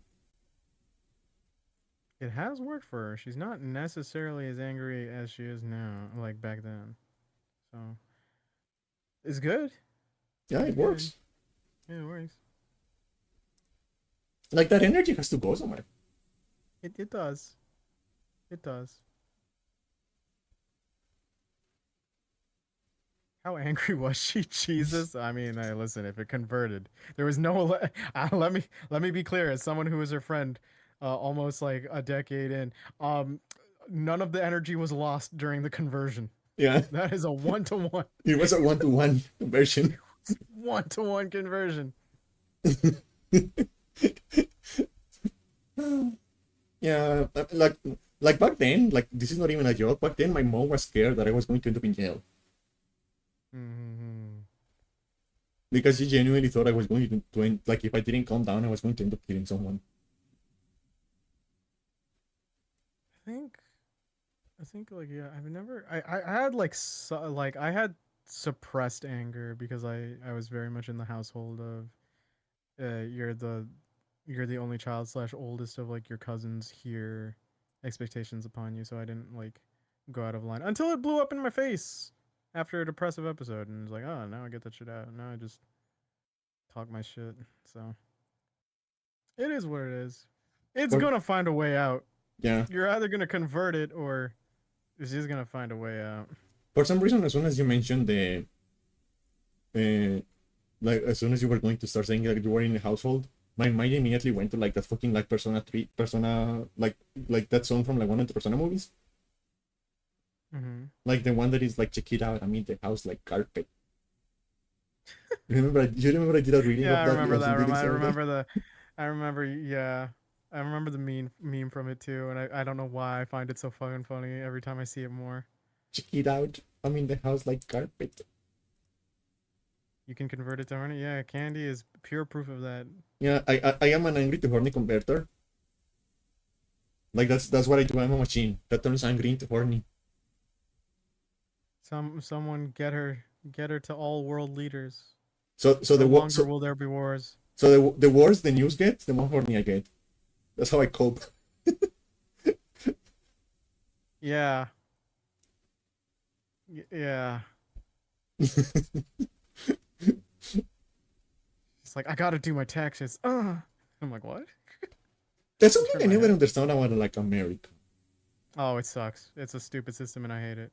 Like, I don't do my taxes. The government just knows. Yeah, it's as if like every other system has it right, but we have to do this stupid little back and forth where they're like, do your taxes, but we'll know you lie. Well, okay, if you know the information already, why don't you just like automate it? No, but we want to catch you on fraud, maybe. Why don't you just tell me?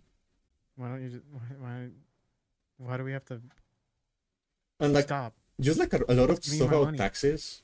It's like, like, for example, when you go to a store and you see a price on an item, and then you take it to the This is also register, dumb, yeah. and they Yeah. add, like, why don't you just show the final price on the store? Anytime I've had to talk to a person with this, they go like, "It's to account for the fact if the tax changes or fluctuates." And I'm like, people are gonna relabel those prices anyway Yeah, when new stock comes in. It doesn't matter. Just put the full price. yeah, that's what is the little, like, that's what the little, like sticker machines are for. By in theory, the amount of times like the machines that are going to cash the price anyway have to convert.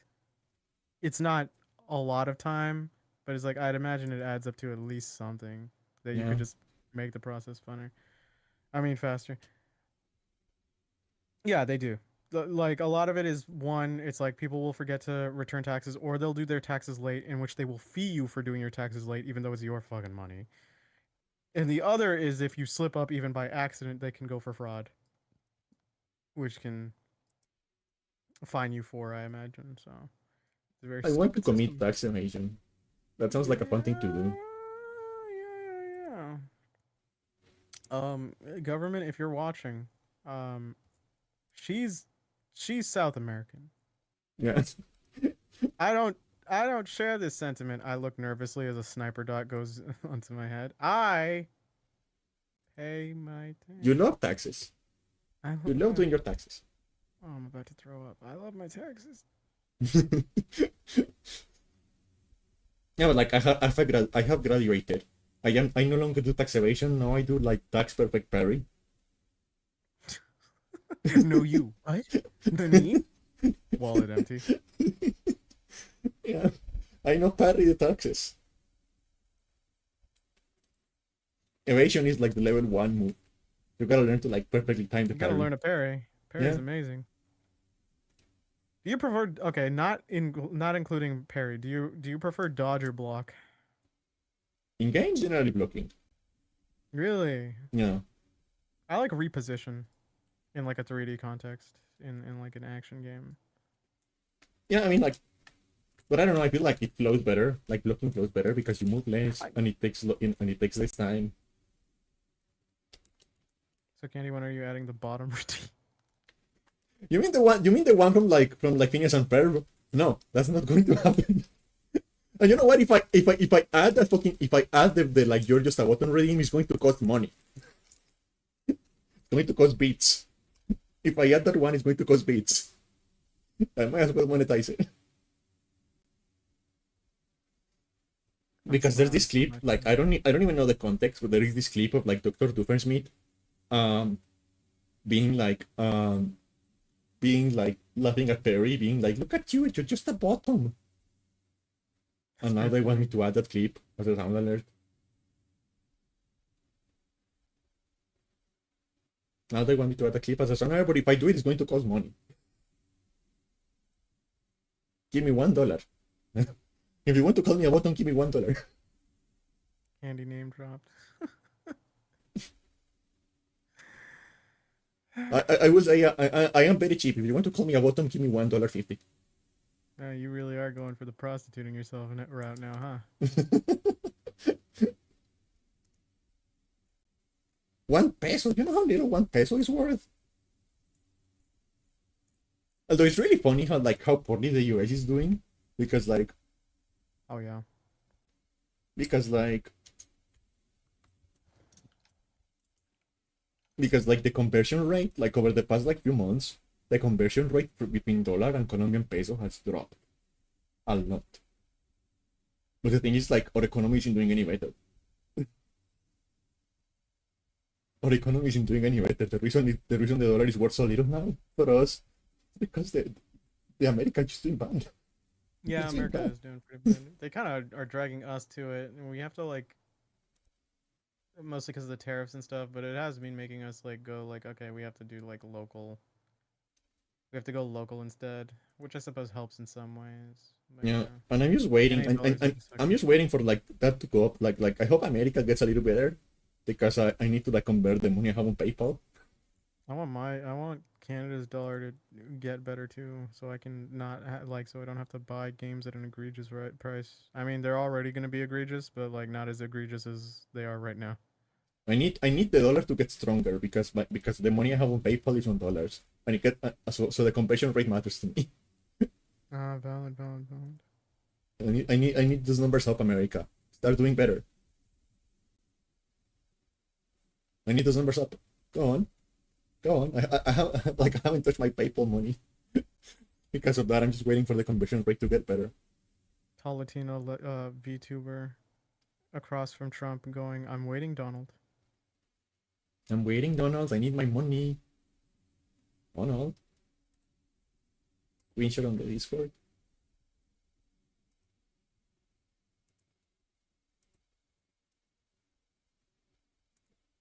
What is that?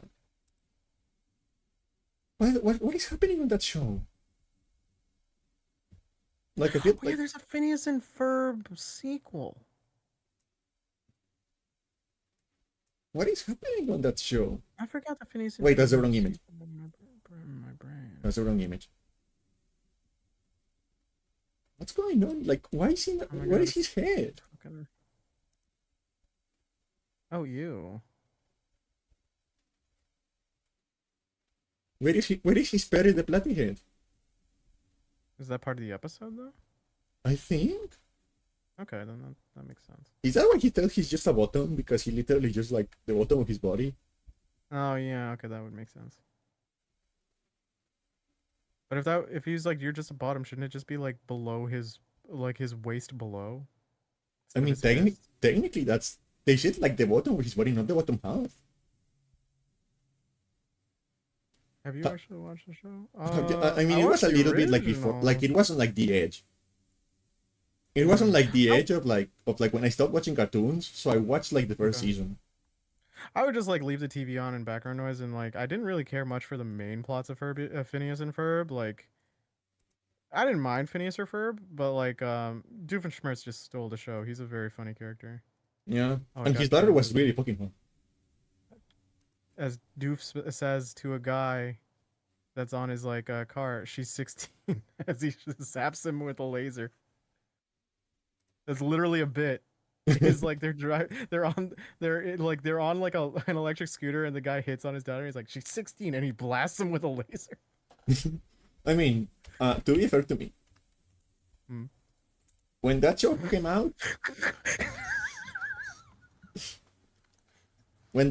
out, I was 9 years old. It's that long ago, Jesus. To be fair to me, Which means I would have been 12 or 13. I can't remember how much the difference is between us. 2000 and wait, no, I will have been like, no, yeah, I would have been 9, 2007. I feel like I was older when I watched that show. Time flies. It's crazy. You know what's like wild to me though? When Avatar first came out, I was Aang's age. Wow. Yeah, that's weird, isn't it? It doesn't Yeah. feel right. Yeah, no. Yeah, it doesn't. I hate it. I don't want to age anymore. I don't want Give me time to Super happen Soldier anymore. Serum. Just give me Super Soldier Serum so I can decelerate my aging or put it at or revert to like what should be my physical prime, quote unquote, and then yeah, I just like that. No, but would I like think that now very much. you're in a good position. I feel like 30 is a good place to get frozen. Yeah, 30's fine, but like it's every year that adds up. Yeah. It's a little scarier. You're just like, oh, great. The number. This is not one of the times I like when number go up. I don't like this number. I don't like leveling up. This is a bad number. I don't like this number. I don't like it. You remember being excited to get older when you were a teenager? Oh yeah, I was so stupid back then. What a Should have fucking known. idiot. Should have known what you had. Would have known better. If I could have stopped myself at like an age, I think I would have stopped at like 25 or 26. Maybe Yeah, somewhere- 25 like is like a maybe good 27. place. Like mid 20s, I'd be like on the physical side. I'd be like, yeah, okay. Hmm. Because I do find some hilarious things of just like the dissonance in generations, where I've like literally talked to my juniors, and they're explaining to me as one does to an old man as they sit down and explain to me what skibbity riz is. And I'm just like, so it's funny because the word sounds funny? And they're like, yes. Oh. That's all I'm like, okay, yeah, all right. You kids have your fun. Well, let me see if I can remember that song.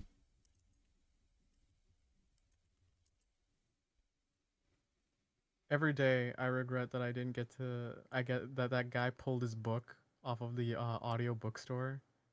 The guy's name was Ohio Rizzler, and his book's name was A Guide to Gen Z Slang. And like I auditioned to be the to be the audio, like the voice actor who would read the book for the audiobook, and I got a notification that he pulled the book down from audio. I was like, Ohio Rizzler, no, spread your truth, King. I wanted to put Ohio Rizzler on my CV. I would have spoken it with my chest. I found the song. I remember there was this song going around. Like, I think early in the year. It was just like to the tune of like a Christmas carol. It was like, skibidi, skibidi, hack to a hack. Skibidi, king, who beats a bonkins. Edging and going and learning to mount.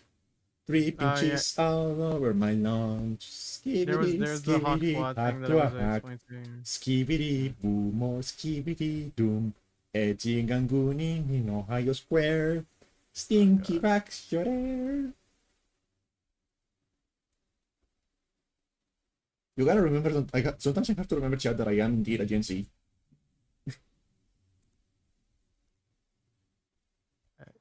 Yeah. Yeah. I think I killed him. Yeah.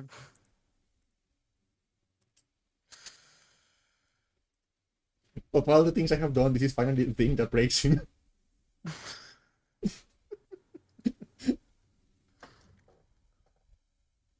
Of all the things. The thing about that song is that I genuinely had it stuck in my head for like a month. Some earworms just happen. Skibidi, I skibidi, feel like hack during to the, a I feel hack. like ironically, it might just be because we are more aware of it because we have to discuss it in the podcast. I feel like I'm more aware of like earworms and how regular they are. You know what earworm has been stuck in my head recently? What?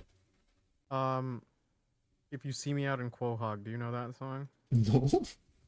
It's just all the Fox News dads singing like their version of just like if you've seen this, I'm already dead, and it's such a it's such a dumb song, but it's stuck in my head. Um, You see me out in Quahog? Quahog? if you see me out in Quahog, say hi. But if you meet me at the Clam, I'm a talkative guy. Yeah.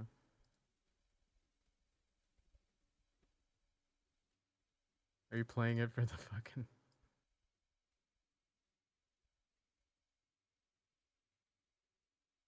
I'm playing it. I need to know what it's about. Okay. Are you just listening to it on your own without the stream? Yeah, because I don't know if it's copyright. I don't think it's copyrighted because it's a fan parody thing.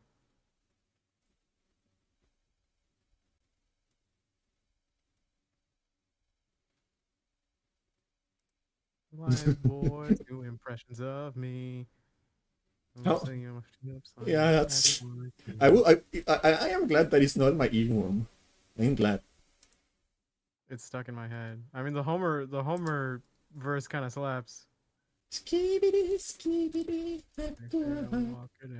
Skibidi, king, cool, teach a bonkins. Comedy gold, but now it's just getting old. I look deep down in my heart. No, I should be home with Marge, but work is just getting hard with Mr. Bird still in charge. Why do you know it? It's a good song. Oh no, it's not. But it's You know how hard it is for me to memorize the lyrics to a song, and you just know that? I'm kind of like okay at karaoke, you know.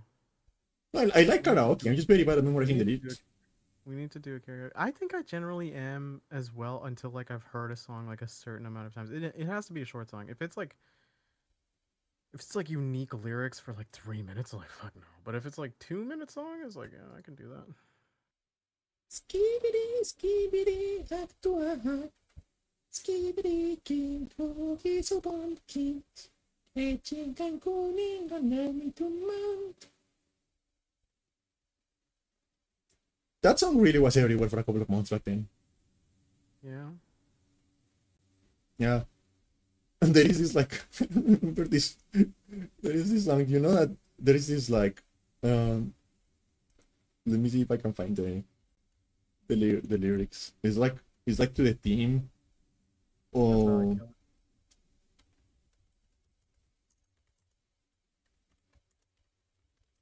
it's like one of the like old Super Mario songs.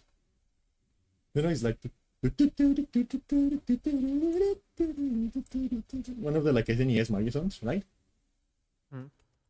Except that someone is like singing on top of it. Yeah, it is called the Super Mario 3 Masturbation Song.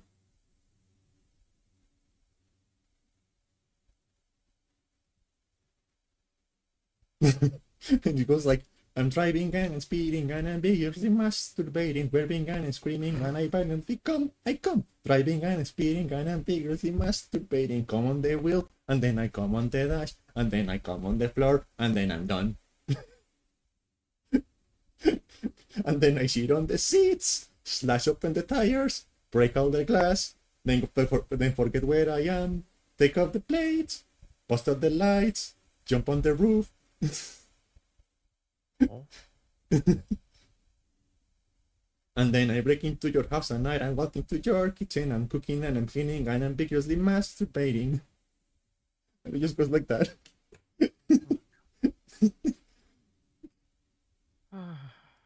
I don't know if I can handle this or the Skibidi Riz song. I don't know which one's worse. And every now and then I just like hear that in my head. I'm driving and I'm speeding and I'm vigorously masturbating, swerving and screaming and I violently come. I come. Just so you know, for all those who are following, the podcast is done. And there is this one, like you have heard the song, right? Like the one that is like, I woke up with a boner. Oh my god. I woke up with a... Check out Yeah, my it's YouTube like- at youtube.com/@nocturne. It's like someone is sampling that song. It's like, I woke up with a boner, boner. Woke up with a boner, penis. Woke up with a boner. I beg of you, someone please, tranquilizer. Check out my YouTube at youtube.com/@nocturne. That's youtube.com/@nocturne. Or my Twitch and drop a follow on either. Link is in the title of the podcast in either one of those platforms. Follow Candy on her Twitch and YouTube to see her past broadcasts, clips, and podcasts. And I'm if you gonna want to play be it. distraught, go to her Blue Sky to see her organized thoughts. I'm gonna Or if play you want it. to be distraught in real time, go to her Discord. But we'll leave all the links provided. And if you have such feedback for the podcast, like whatever you guys were on before you started this podcast, never take it again. In which case I'll go, I think I agree this time with you guys. I'm not gonna reject it. I'm playing it. Feedback is valuable. Thanks for listening. Stay safe, happy, and have a wonderful week. And oh my gosh, he's gonna keep going. I'm playing it.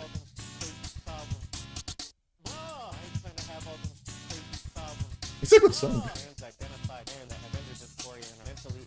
I woke up with a boner. It's a good I'm never song. doing a podcast past midnight ever again. You're in Delulu hours, and it's 11:30 for you. All Yeah. right. To be fair, I am not sleeping particularly good. That could be the reason. I fully expect next midday just for you to message just like, so I reviewed the podcast. I'm taking it down. And I'll be like, There was some so- KKK, there was some blackface, yeah. there was a skibidi song. Gonna take this one down, Nick. I'm like, yeah, you do that, Queen. This one is lost media. It's fine. See you later, everyone. Bye, Candy. Love Bye you. bye. Love you too.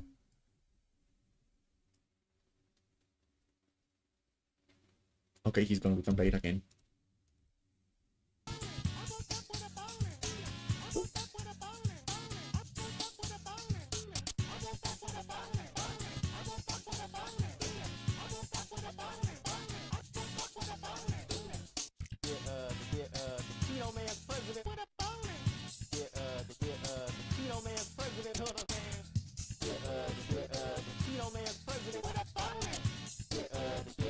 Free hot Cheetos. So anyway, I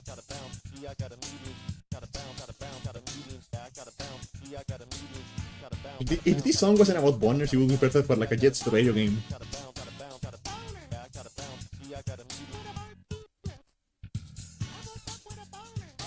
I woke up with a boner. I woke up with a boner. I woke up with a boner. I woke up with a boner. I woke up with a boner. I woke up with a boner.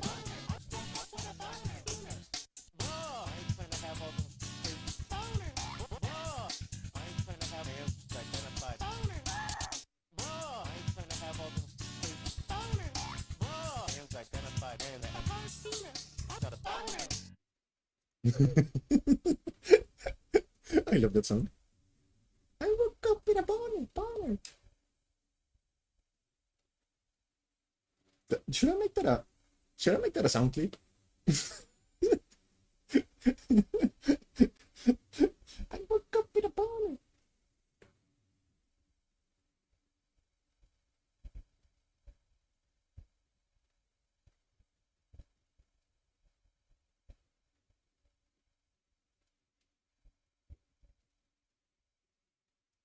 Do I still have the hat on? Yeah, I still have the hat on. I just realized that. I forgot I had the hat on. Actually, let me see if I can, like, pin it better.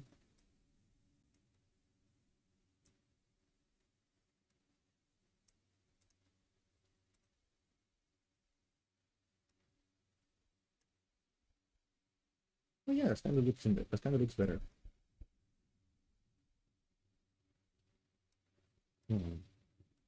Maybe if I do this. Yeah, it's not bouncing anymore. Look at that, it actually looks like it's on my head now. Wow, technology.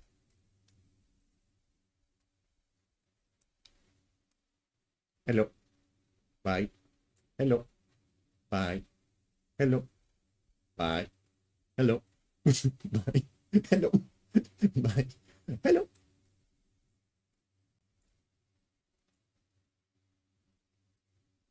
Why is the sign growing? It's coating my head now. What the fuck? Can I rotate this? What if I put two? What if I put one here?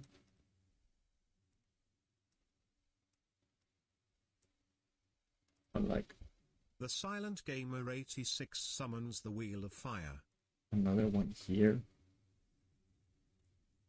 I will do the wheel in a second. Like I do this.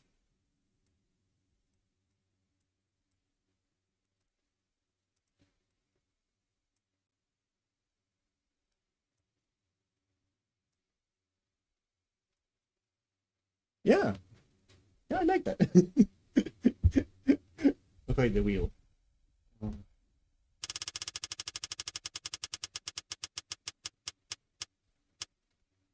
Yeah. Fair enough, I guess. The Silent Gamer 86 turned Candy into a cat girl. Are the ears ever going to... I think the ears are hidden behind the hat. Why not? That's the fire. How do I move the hat without moving the fire? Hey! Hey! Killer Dude 00 attacks. I think we need to wait for the fire to go away. I think we need to wait for the fire to go away. I don't think I can, like... Ow! The Silent Gamer 86 attacks. Oh yeah, look, the cat ears are behind the hat. Look. Ooh, cat? The cat is gone. Cat? The cat is gone. Cat? The cat is gone.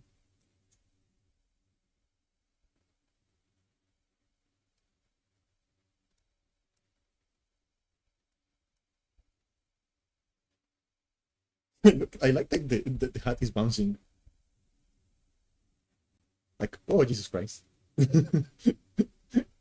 I like that the hat is bouncing alongside my head.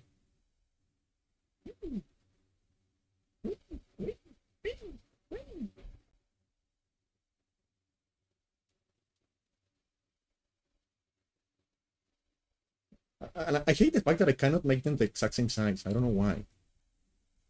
Like, one of them is like slightly bigger than the other one. That really annoys me.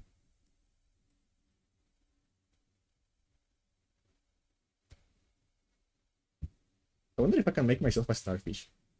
Like, putting one here, another one here, and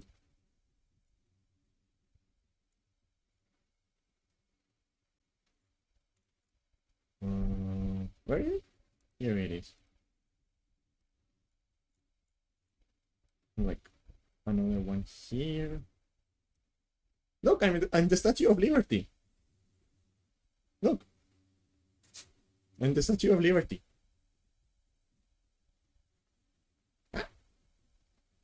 Well, actually, I've never seen her face. I don't think I've ever seen the face of a fucking statue. Is she doing like a facial expression, or is she just like standing there? Is she hot? I don't think I've ever seen the face of the statue. I just like know the silhouette from a distance. Sorry. I feel like I'm drunk, which is weird because I don't drink, but I feel like I'm drunk.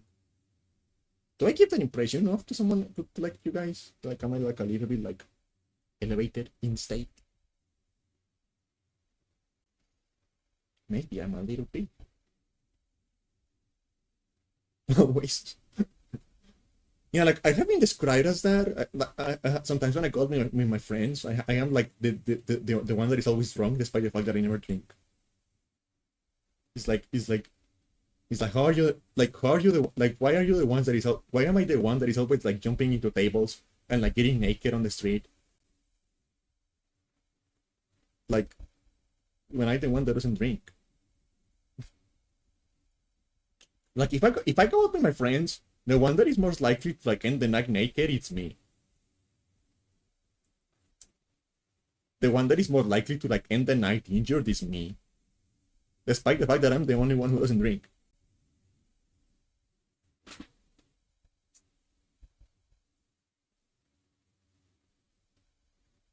I guess I'm just kind of built different. I'm sleepy.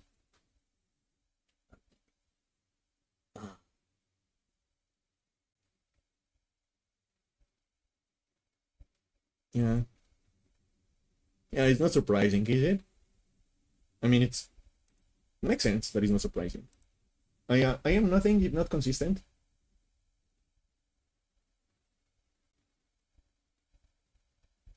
I am nothing if not consistent. I am the queen of being consistent in ways that are sometimes embarrassing, sometimes bad, but always interesting.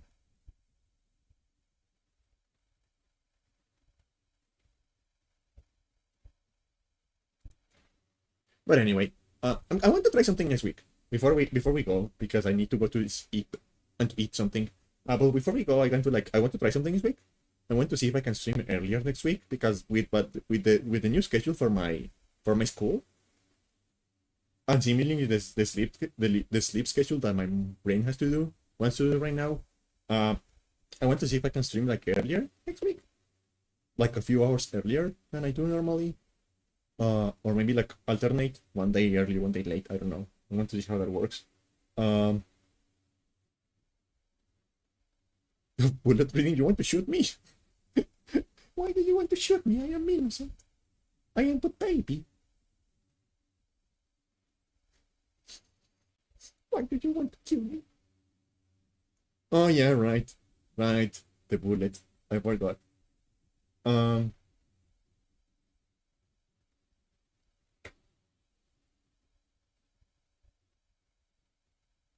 But yeah, yeah, we're going to. I want to like try it like streaming earlier next week. We'll see how it goes. Let's see how it goes. I'll let you guys know on the Discord that it happens. But for now, I need to go eat. So we're going to say hi to Lumine, and then I go eat because I am the EP. And I'll let you guys know about the schedule next week on the Discord. We'll see how it goes.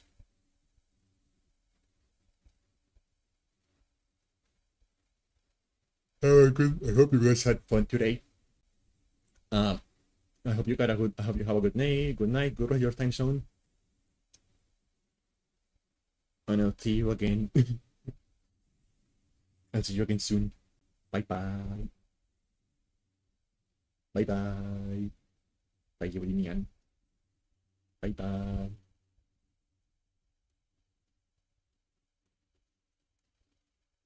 Meow. Bye bye. Meow. You know what is going to happen next week? Next week I'm going to forget that I have the hats on. And I'm going to come on stream with the hats still on. Meow. But like that's useless because like the ears are hidden behind the redeem. Look. Look, they're hidden. Oh wait, no, they're showing up now. That actually looks kind of weird. That actually looks kind of weird. That actually looks kind of weird. But yeah, okay. Yeah, the raid is going to happen now. The timer is telling me it's going to happen now. Bye bye.